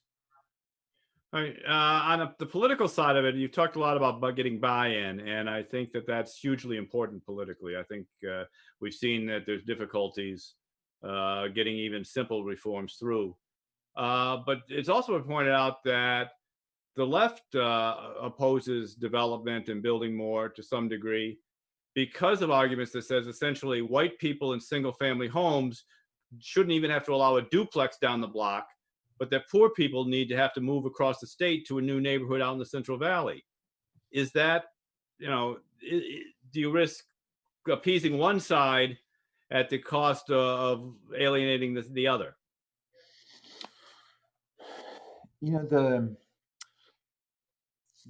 So from the perspective of recent developments, now we allow duplexes. So ADUs have been permitted in the state. Will that move the needle? And people are building ADUs. Some call them granny units. Even in the most expensive areas. The issue about, hey, rich white families can afford to live here. Poor families, irrespective of race, can't. There's no magic fix for that, other than to say we have to be able to create much better paying jobs and or build a lot more. So imagine if let's say we take Los Angeles County. It's a big place. Prices aren't as expensive, relatively speaking, say compared to San Francisco. Much easier to build. Imagine if we put in 500,000 additional housing units in Los Angeles County. Prices would fall substantially. And I don't mean putting in 500,000 low-income units, which are called affordable, but which it's been estimated that a two-bedroom affordable unit now costs about $600,000 to build in the state. But if we just put in 500,000 units, new units in Los Angeles County, prices would plummet, irrespective of what type of units they were. Could we do that without impinging onto single-family zoning? I don't know if we could or not, but I'd like to think that that type of goal is what we should be thinking about, not necessarily constraining it to, hey, it's got to be for people at 50% of the income level. But rather just building more of everything puts downward pressure on prices. And if I take the question sort of to the logical limit of, hey, you know what, your solution is still going to keep California expensive and people are going to have to move. Well, what is are they best off? Would somebody rather have the opportunity to buy an affordable home or live affordably in rental housing in a different part of the state, or be in a subsidized unit near West Los Angeles where the school may not be very good, where other costs of living might be very high, and where we might be able to provide a compensation for them to go to a different part of the state? We haven't really asked, we don't know what those people would say to us. They might well say, hey, yeah, living in Chico looks good. Cost of housing is less, school system is better, we'll have a better life. That is not coming through enough, and that will come through markets. And just to clarify or confirm my views about this, I'd love to see more expansion of ministerial review and increase in multifamily housing. What I worry about is forcing it to be low income, because that just drives up costs the way things are being done right now.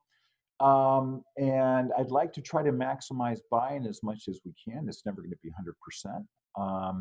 And I'm sympathetic with people who make the claim that, hey, you know what?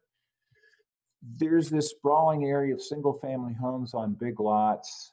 If that's really valuable to society, if it is, and we can build more there, then we should. And if it is that valuable, then those people recognize that and they'll be happy to sell their homes. All right, then. And I think, thank you. We've run a little bit over here, and I don't want to take people's time any more than they've done. They've sat through 2 days of long discussions of this. We've covered a lot of ground from a lot of ideological perspectives, and we really appreciate all our speakers. We appreciate everybody who's tuned in on this through our various platforms.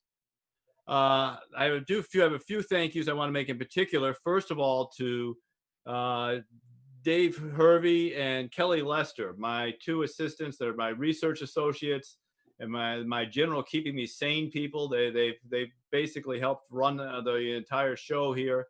It would not be taking place without them, and I want to thank them very much. Also, Mackenzie Johnson and the Cato Events team, Linda Asu, the whole group of people who helped make Cato Events possible. Wow, boy, did you really put something together here. And so thank you very much. Also to David Tassi, Peter Lowe, and the IT team who actually got a Zoom conference to function, which I consider to be a minor miracle of the COVID age. So really appreciate that. And finally, I do want to thank David Steffi, whose generosity made the entire project on poverty and inequality in California possible. We certainly appreciate anybody who's willing to put their own selves on the line like that. And so thank you to David and that. Last few days have been interesting. I hope we've given you all something to think about. And the Cato Project on Poverty and Inequality in California will be continuing its work for the next couple of years. We'll be continuing to work on housing and homelessness. We'll be working on criminal justice reform, on regulatory reform, financial reform. We have a variety of issues we're going to be touching on, and we hope that you will all join with us. One last housekeeping measure. We will be sending out a survey to anyone who registered through the official Cato site. If you've actually registered, you'll be getting a copy of a survey asking for your opinion of how we can make these events better and what we did right and wrong. I hope you'll respond. Thank you all, and I wish you a safe and happy time to come. Thank you.